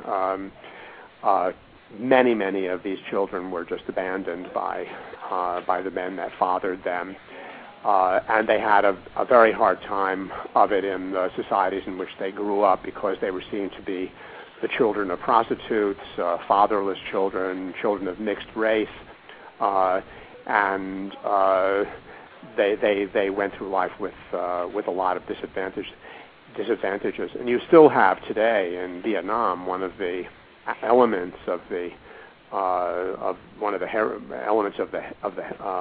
heritage of the American War in Vietnam are what they call the Amerasian children, mixed race children, children of either white fathers and Vietnamese mothers or black fathers and Vietnamese mothers. And these people who are now grown up have had a very hard time. They were discriminated against in Vietnam. They were not embraced by the Vietnamese people. They've lived on the margins of Vietnamese society all of their lives. And there are many tens and hundreds of thousands of children have been produced over the decades and centuries as a result of this. What about during colonism? Well, the same sort of thing. There were, in India, it was a little different. The French, especially in Southeast Asia, tended to be more accepting of relations between French and Vietnamese. And there were a lot of French men, many more men than women, who married Vietnamese, who had families, who led perfectly normal lives, whose children went to school and were cared for the way children should be. During even back in the 19th century, this was the case in Vietnam. In India, there were what were called Anglo-Indians. These were the children of British fathers and Indian mothers, and again, there was a wide variety of results. Some of these children were well taken care of, well educated, but a lot of them were mistreated. A lot of them were discriminated against all their lives because they were the products of mixed marriages, and they didn't have fathers that took responsibility. We have some more folks who called in. If you want to call in to ask a question, 347-215-6071. 253. Do you have a question or comment?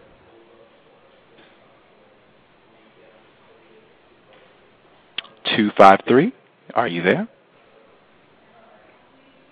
Hello? Yes, we can hear you. I had a question for Mr. Bernstein. The illustrations in your book, for example, like Koi-Koi-san, I'm not sure if I'm pronouncing that correctly. Cho-Cho-san, yeah. Mm-hmm. Cho-Cho, okay. The character in Madame Butterfly you're talking about.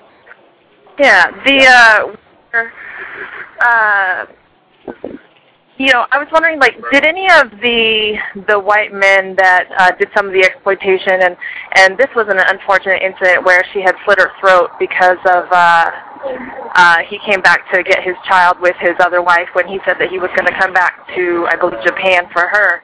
Right. I'm wondering, did any of these people ever make any comments of remorse or any type of apology for what had happened to these Asian women?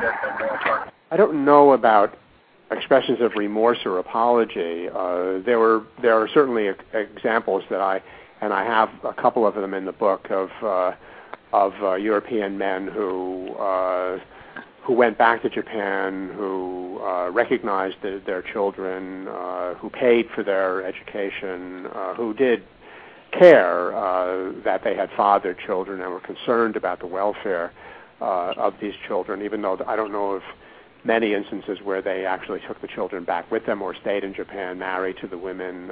These were often men who were married to other wives back home, but at least they took some responsibility and they tried to do something for the women or the boys and girls that they fathered. And there's one instance of a German. I have to take a look at my own book to remember the details of this, but who his daughter actually became one of the very first women to graduate from a Japanese medical school. Because he took an interest in her and,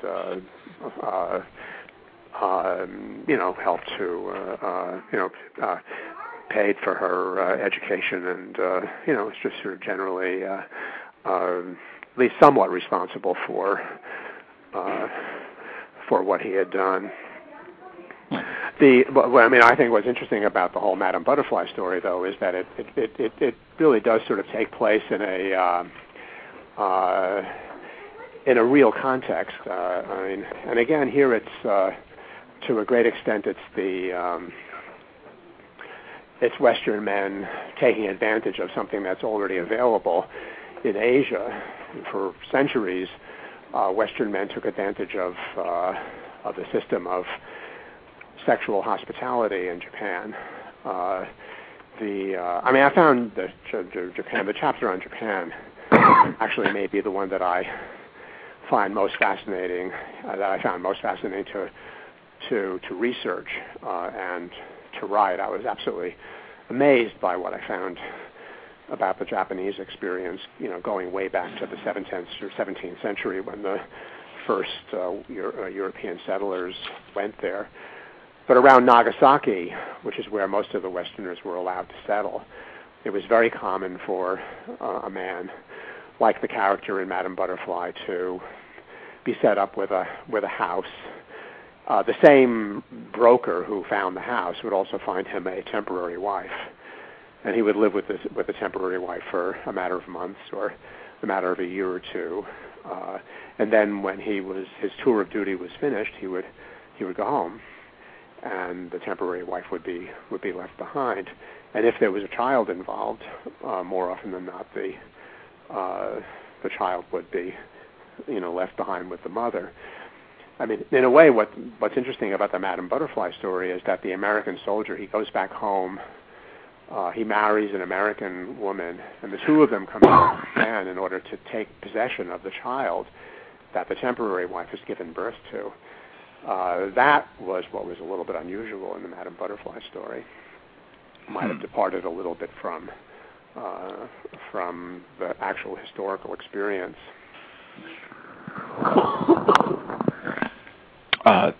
253, did you have another question that you wanted to ask? I do. I'm wondering, why is it that you don't talk to your wife about white supremacy? Well, I guess because I don't see our relationship as certainly having anything to do with it. She may not be a white person, but she's certainly very much an equal partner in our relationship.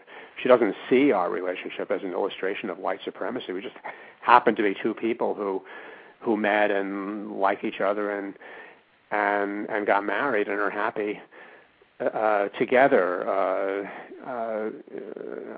I don't see my wife as a representative of some kind of a historical or national category, and she doesn't see me in that way either. I don't think. She's just the person. She's the woman I love and that I'm lucky enough to be married to, and I think that she sees me as the man that she married. I mean, we're not categories to each other.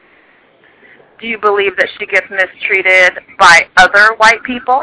Well, I've never observed it, and I don't think that she feels that she's been mistreated by white people. And by the way, likewise, when we go to China, which we do almost every year for a few weeks, the people that we've encountered, we've traveled all over the country. We take trains and planes together. We stay in hotels together. We have a son, a mixed race son who we travel with, and I've never experienced the slightest discrimination or hostility or anything like that in China. I don't think that she has experienced that either. I mean, I don't know if we were to travel to less tolerant parts of the world, in America, Ku Klux Klan territory, redneck territory, whether we would run into hostility or not. All I can say is we've traveled widely together, and we've been together now for almost 20 years, and we just haven't had bad experiences.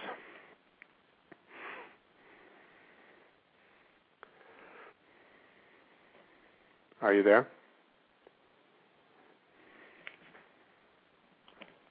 Hello?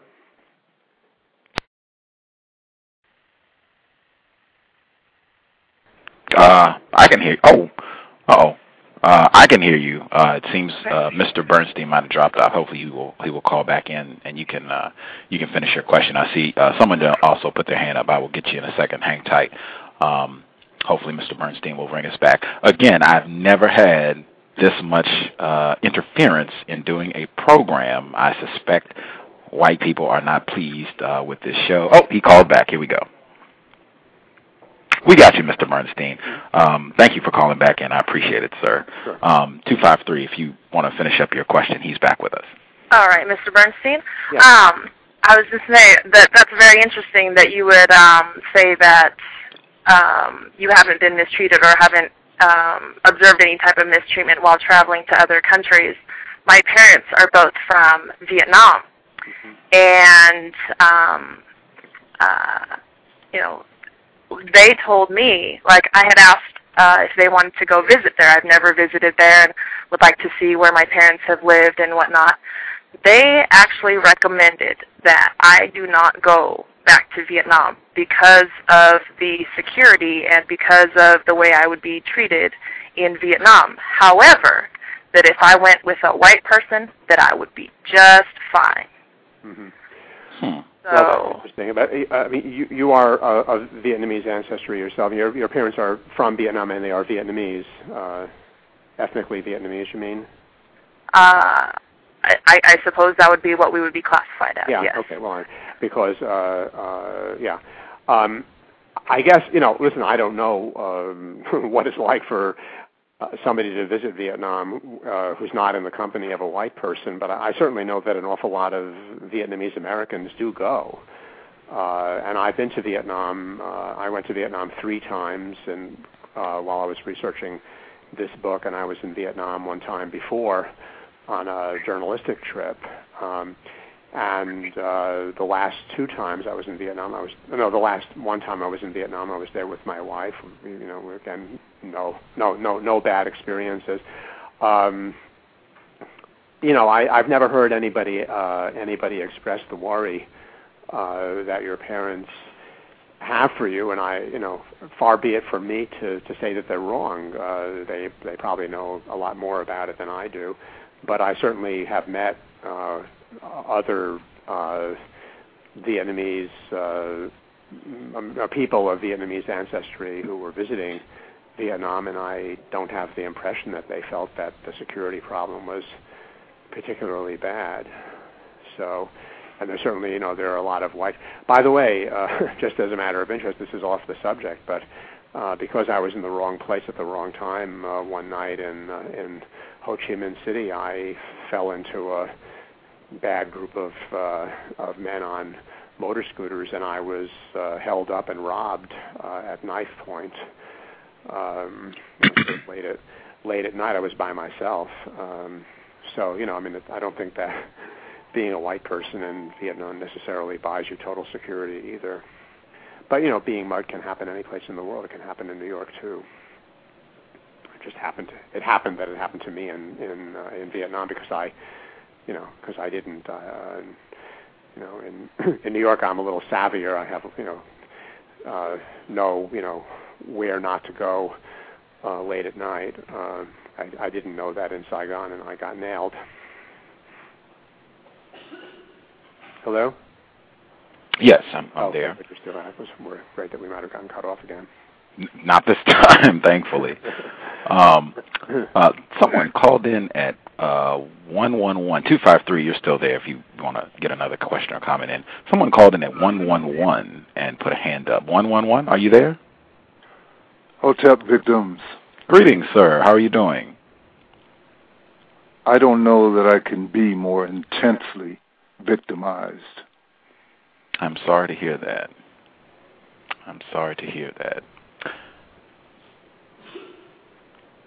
Did you have a question that you wanted to ask our guest, Mr. Bernstein?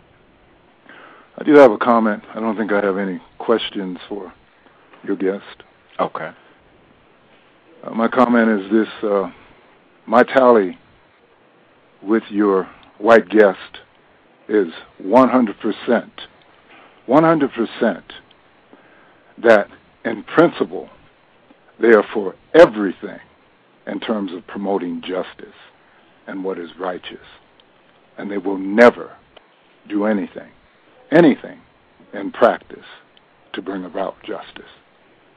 Thank you, Mr. Bernstein. Well, you're welcome. Thanks for your comment. Thank you, 702.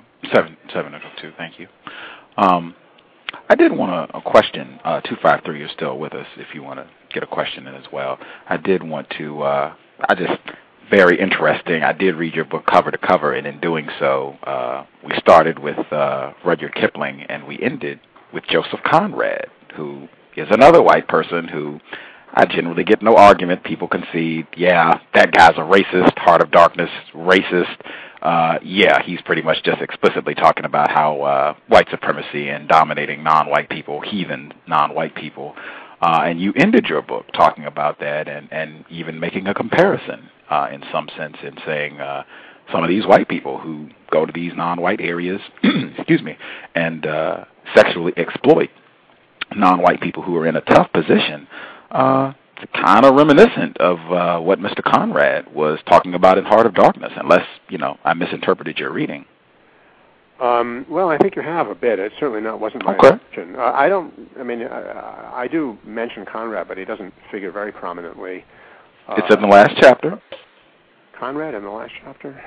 Yeah, I can flip to it. I have it. Chapter called Judgments, and I talk about the debate over, how should we feel morally about all of this, especially about the, what goes on today in the realm of sex tourism and Western men who continue to go to Asia in search of sexual opportunities.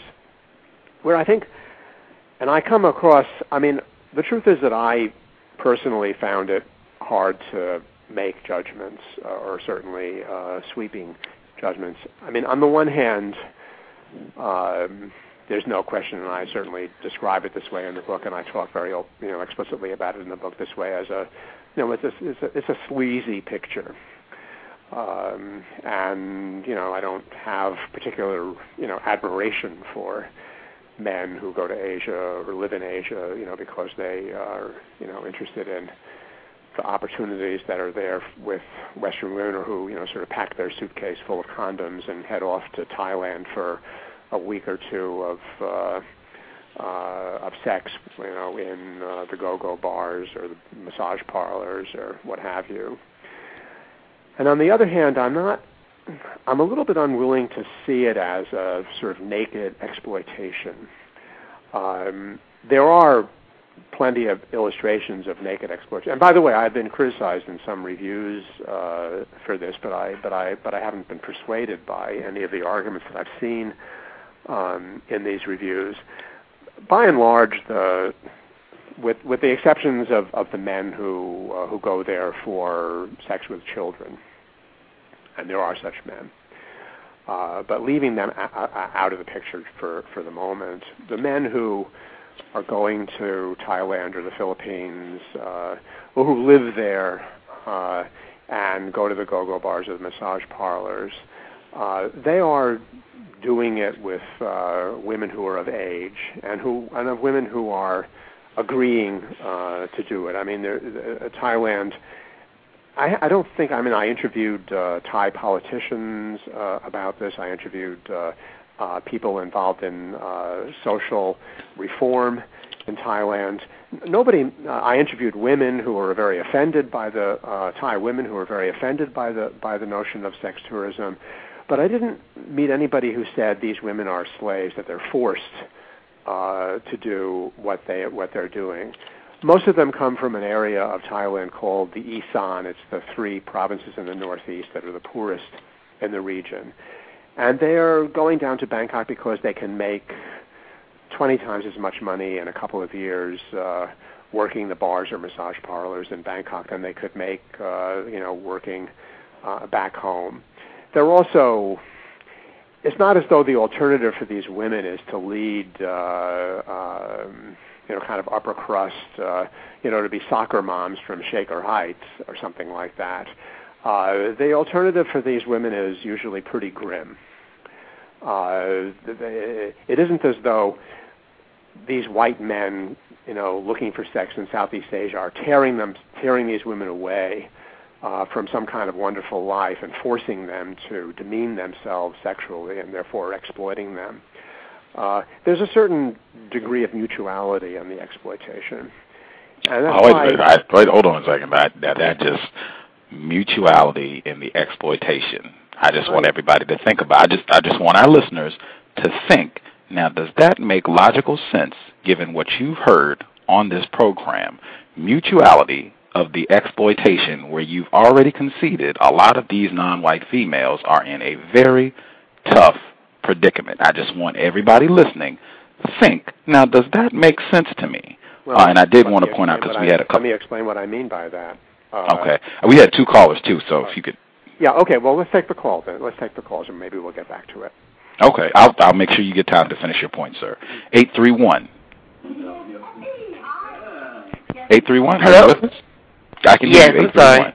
Go ahead. If you Hi. This is Throna said. I wanted to ask him, did he hear about the announcement that I think Francois Mitterrand made about sleeping with young boys in France? And do you think this is indicative of the people who are in power across the board, including America, that there is an undercover pedophilia going on? Because I've heard the same thing about the American government, that there's actually young boys who are sent into the White House for pedophilic purposes.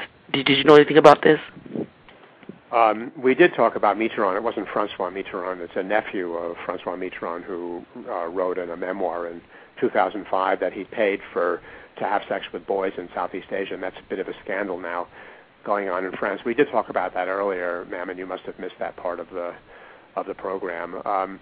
The other part of it, no, I've never heard of any such thing, and I mean, it sounds to me like that's kind of sort of fringe theory, a conspiracy theory. There's no evidence, and I just don't have any reason to believe that. I don't have any facts either. I'm not privy to who goes into the White House and what the sexual lives of government officials is. I certainly know that we have plenty of sex scandals. I mean, plenty of misbehavior ends up getting exposed in the press, and if young boys were being smuggled into the White House for pederastic purposes, somehow I think that it would become known. Okay. So I'm very skeptical of that, and unless I have some real evidence, I don't see any reason to believe it. Okay. 253, did you have a question or comment? Yeah, I had another one. Mr. Bernstein, did you ever participate while you were in Asia in any prostitution or sexual exploitation or sex with Asian women, period? Sex with Asian women, yes. I mean, I lived in Asia for 7 years, and I had a couple of girlfriends during that time. I didn't meet my wife until quite a lot later when I came home from Asia. We actually met, even though she's Chinese, we met in New York. So yeah, I mean, I've had sentimental experiences of my own in Asia, yes. And during the research for the book, I didn't engage myself, but I visited a couple of go-go bars, and I interviewed some prostitutes, and I interviewed the manager of one of the go-go bars, and I interviewed certainly a number of Western men who live in Bangkok who are there in order to take advantage of the opportunities that are there. So I think I'm fairly familiar with the scene, but I don't think you have to have been a participant in it in order to be familiar with it. So you're saying you've never paid for sex? Well, I mean, have you? No. Yeah, okay, well, I've answered the question as fully as I intend to. I see. Okay.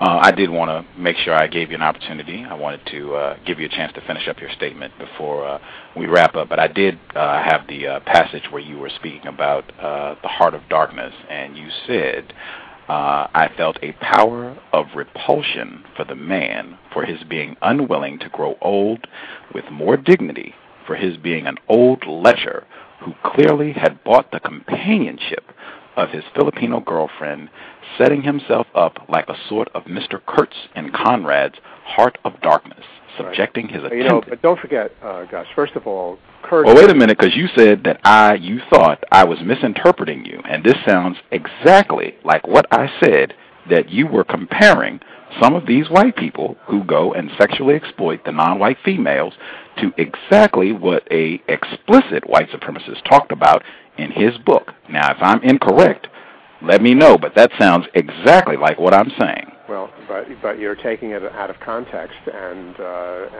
listen, I don't take back a word that I have in the book. As far as Conrad himself, I mean, it was a very quick reference to Conrad's Mr. Kurtz in Heart of Darkness. Mr. Kurtz is an extremely negative character in Conrad. He's not somebody that Conrad admired. He was a man who was the whole point of Heart of Darkness is that Conrad was exposing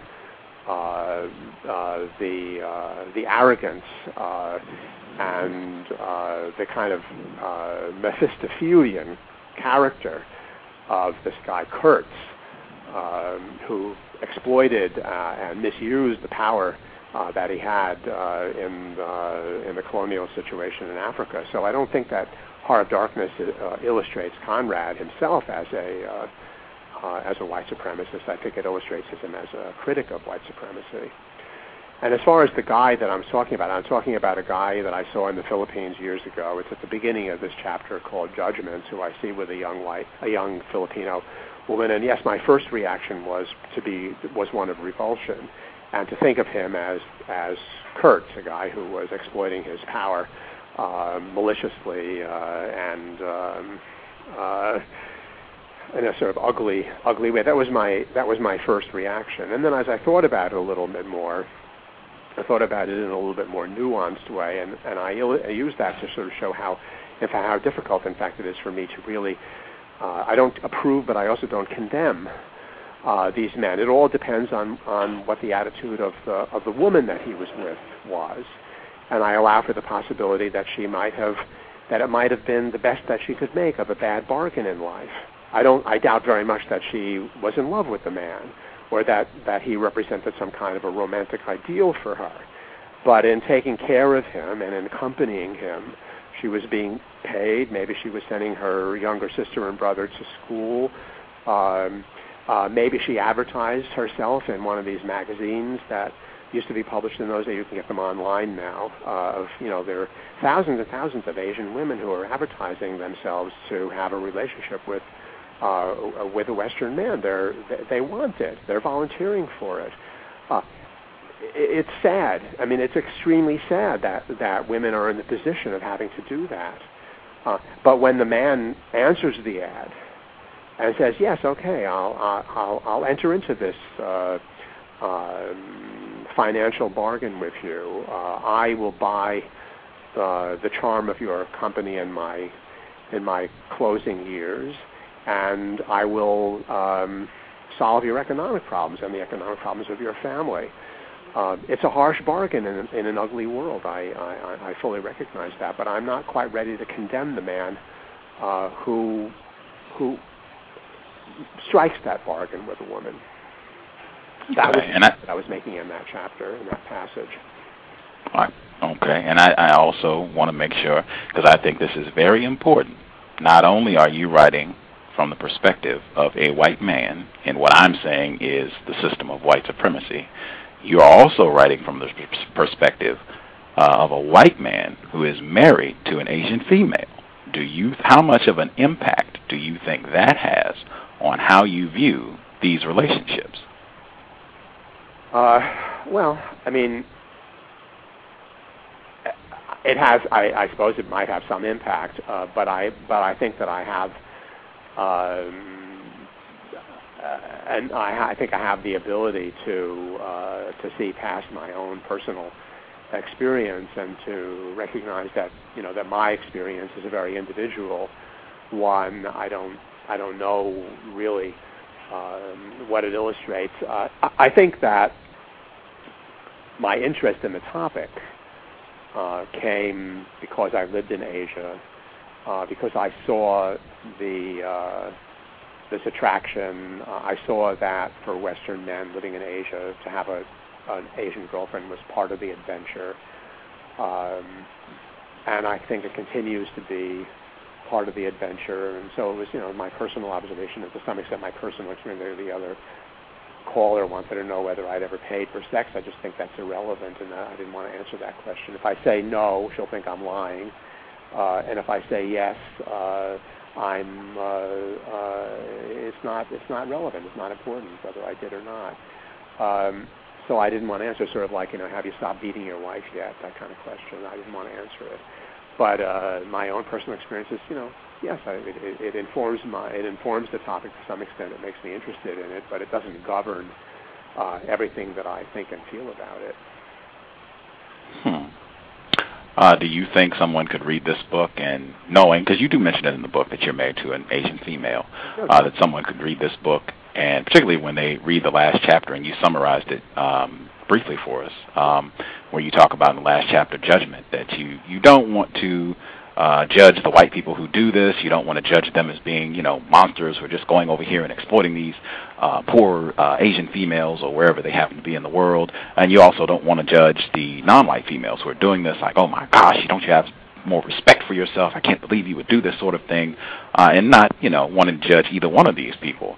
Do you think a non-white person could read this and say, hey, I think the author, a white male, married to an Asian female, doesn't want to be harsh in judging this because it might be self-incriminating. I can't really look at this too hard because I might have to have some serious thoughts about what I'm doing being in a sexual relationship with an Asian female. Well, there was one blog post that said that there were other people have made that argument. One woman who, first of all, said that she didn't read the book and wasn't going to read the book, but nonetheless she then wrote 2,000 words condemning the book that she admitted she hadn't read. This is a white woman, by the way, said that the book was a sweaty, pseudo-academic justification for my own Asian babe's fetish. So, put in very rude terms that, this point has been made. But on the overall point of, how to feel about it, my relationship with my wife is a just a normal relationship between a man and a woman. I mean, the fact that she's Chinese, just, you know, we've been together for 20 years. I don't look at her and say, oh, she's Chinese. I look at her and say, that's my wife. She's a person with individual characteristics. A relationship on a daily basis just doesn't, none of that stuff plays out. And I really can understand how, you know, the appearance of it, but it really is pretty irrelevant. It enters into the picture in the ways that I've said, and if it entered into the picture in a bigger way, I wouldn't conceal it either. I'm not ashamed of anything. I'm certainly not embarrassed about having a Chinese wife, and I don't think there's anything. I think it's fine. You know, you marry whoever you fall in love with, and if she happens to be the same race, then fine. If she's a different race, that's fine too. I don't make it. If it's an individual, personal decision, I wouldn't make it my business to judge anybody on those grounds about who they choose to be their partners in life, and I don't want anybody drawing any conclusions about me in that regard either. But I mean, on the overall question of judgment, I mentioned earlier that you didn't like the expression. You thought that it was kind of silly, mutual exploitation. I can see why you would think that that's kind of silly, because on the, you know, at the beginning of it, you know, you see, oh, these guys are coming with money and they're buying the sexual services of these women, and so they're exploiting them. Again,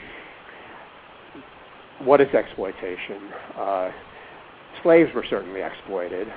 You know, they were made to work without compensation and against their will, because they were deemed to be put on the planet to serve that purpose. This is an idea that thankfully has, you know, no longer holds sway, but I suppose there are still some people around who believe it. But certainly, we can all agree that that's exploitation. A person who pays,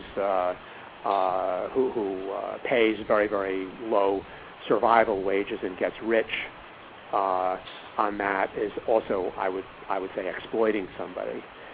But when you go to a place and a woman offers herself to you, and she's going to make more money from what you and other customers pay her than she could ever dream of by doing anything else. And she's able to use that money to build herself a nice big house back in her hometown, and to build a house for her mother and father, to send money to her for her younger brothers and sisters to be educated. Is that exploitation? I don't know. I mean, it's sad and kind of sleazy. I understand that, but is it exploitation? I don't see it that way, and that's why I talk about. You know, there are plenty of men. I mean, it's funny. You read the book very carefully, so you remember the interview that I did with the manager of this go-go bar called Angel Witch, whom I interviewed. And they talked about how so many of these Western men, they're kind of lonely. I mean, you know, men who have happy family lives back home are not going off to Thailand for weeks of sex tourism. These are usually kind of lonely guys, a little sad. They're not married. They have trouble, you know, finding female companionship. And so they go up to Asia where it's, you know, where they can just buy it, where it's very easy. And they kind of fall in love with these girls. They want these girls to love them back. They want them to appreciate them for their manly virtues. And of course the women don't. I mean, for them, this is just a business relationship. And there are men who, the bar manager told me, there are men who send monthly stipends to these women as an effort to win their favor.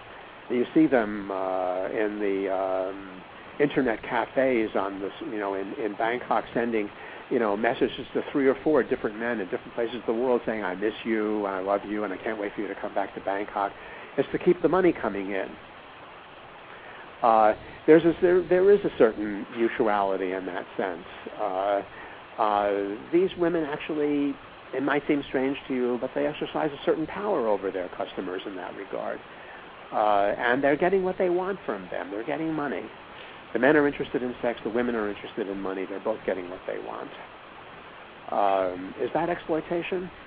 And do you think that these women, if they were staying back in their villages in the Northeast, they would be giving it away for nothing to some, local guy who visited the local whorehouse, because the local whorehouse is a big part of the picture in villages in Thailand, and who would be beating her and mistreating her and wouldn't be taking care of her, wouldn't be respecting her.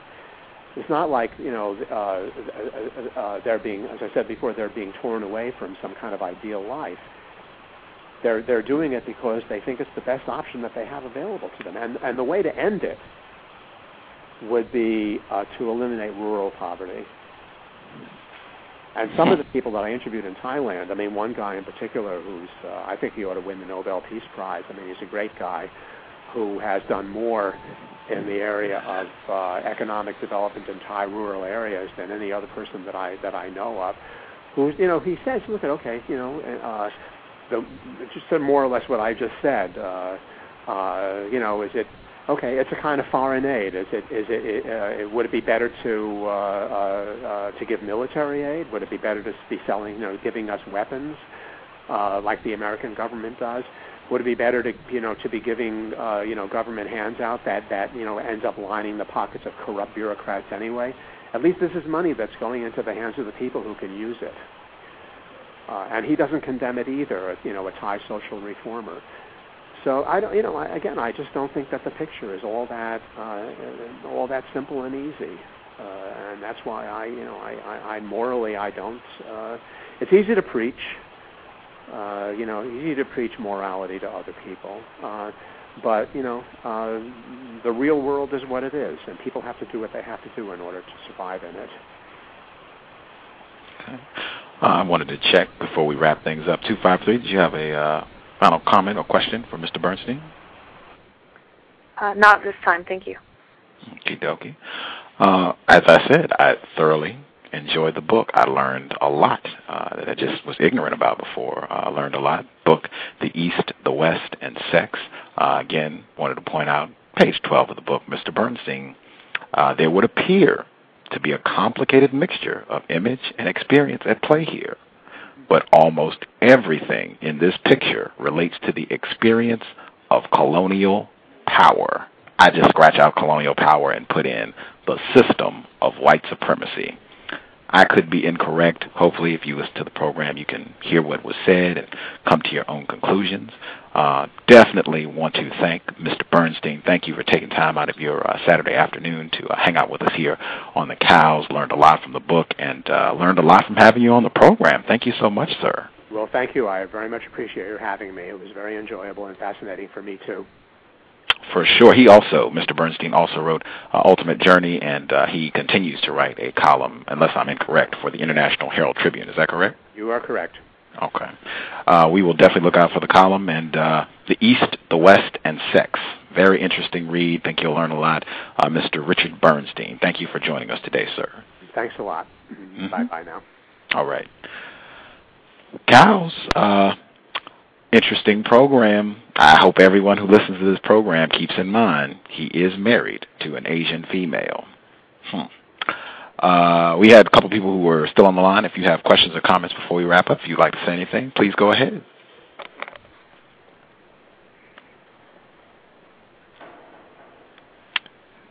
Any of the folks hanging out? Question or comment before we wrap things up? Oh, I am still here, victim. Yes, sir, I can hear you. Ooh, that was a doozy. I need to go recover. Very informed white person. That's about exactly what I expected. I thought he was going to be very informed, and particularly the fact that he's married to an Asian female, I suspected he was going to be, I got exactly what I expected. Exactly what I expected. Whew. Yeah, I was,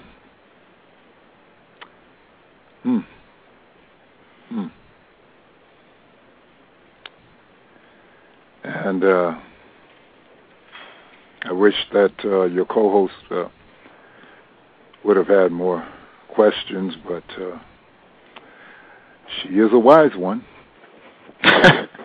She had said beforehand she was going to hang out for about the first hour or so. She had some other things to do, but yeah, I would have been interested in hearing how she would have responded to some of his questions. I think that would have been... Oh, she's still here. How about that? I thought you were not going to be here. You're still here, Justice. Were you able to hear Mr. Bernstein? Yes. Okay. What did you think about what he had to say? I wasn't listening the whole entire time. Yeah, okay, I wasn't incorrect. That's what I thought.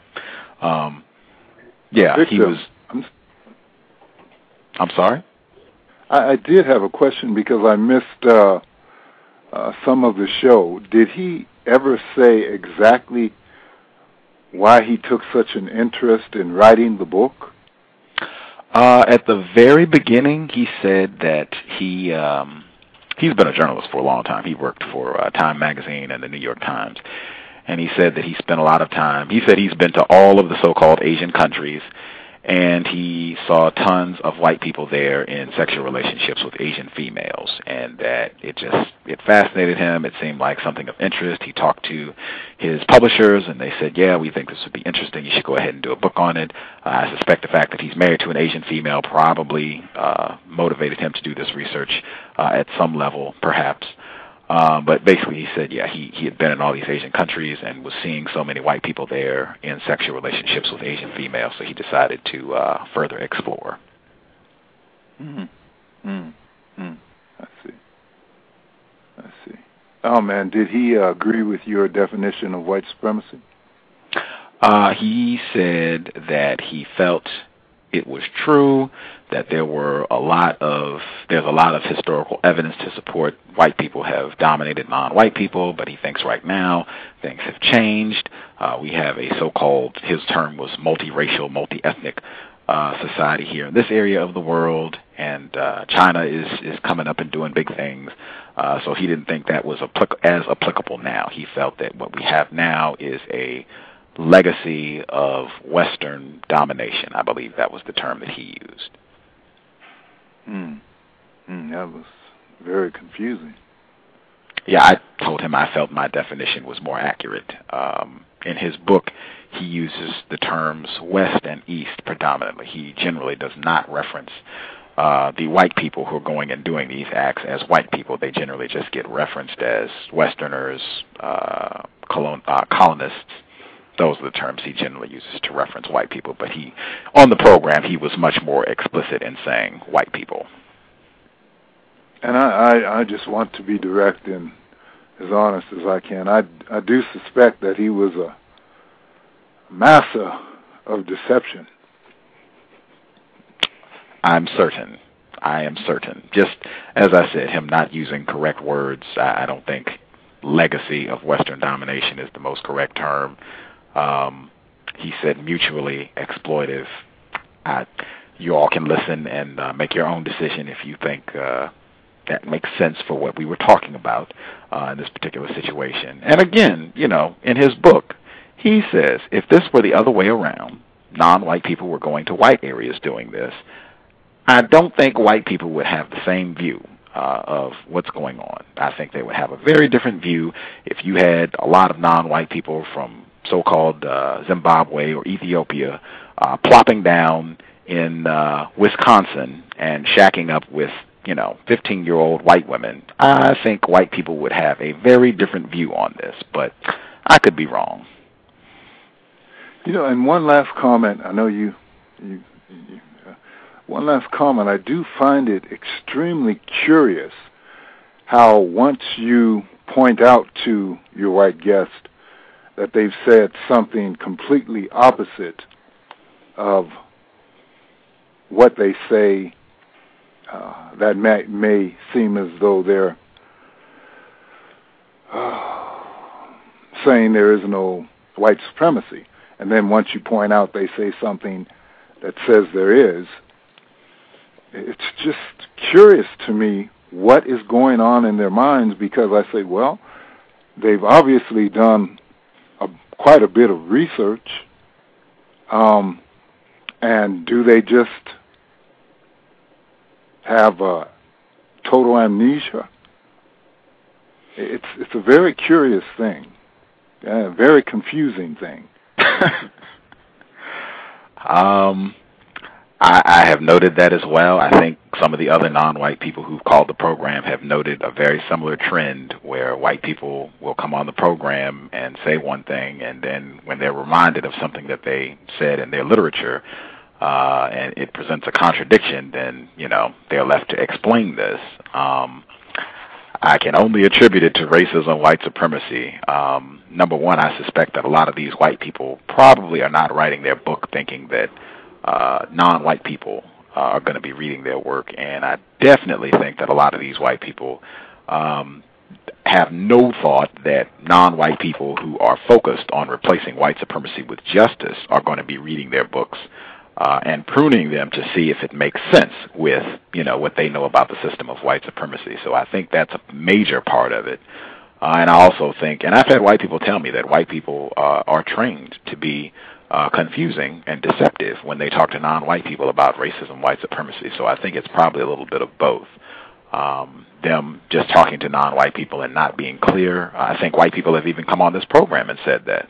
I believe Jessica Pettit said it the first time she was here. That's something that white people do to practice racism, not speak clearly about the system of white supremacy. And then their books, I don't think they're written for non-white people. So I think that's a part of it. But, yeah.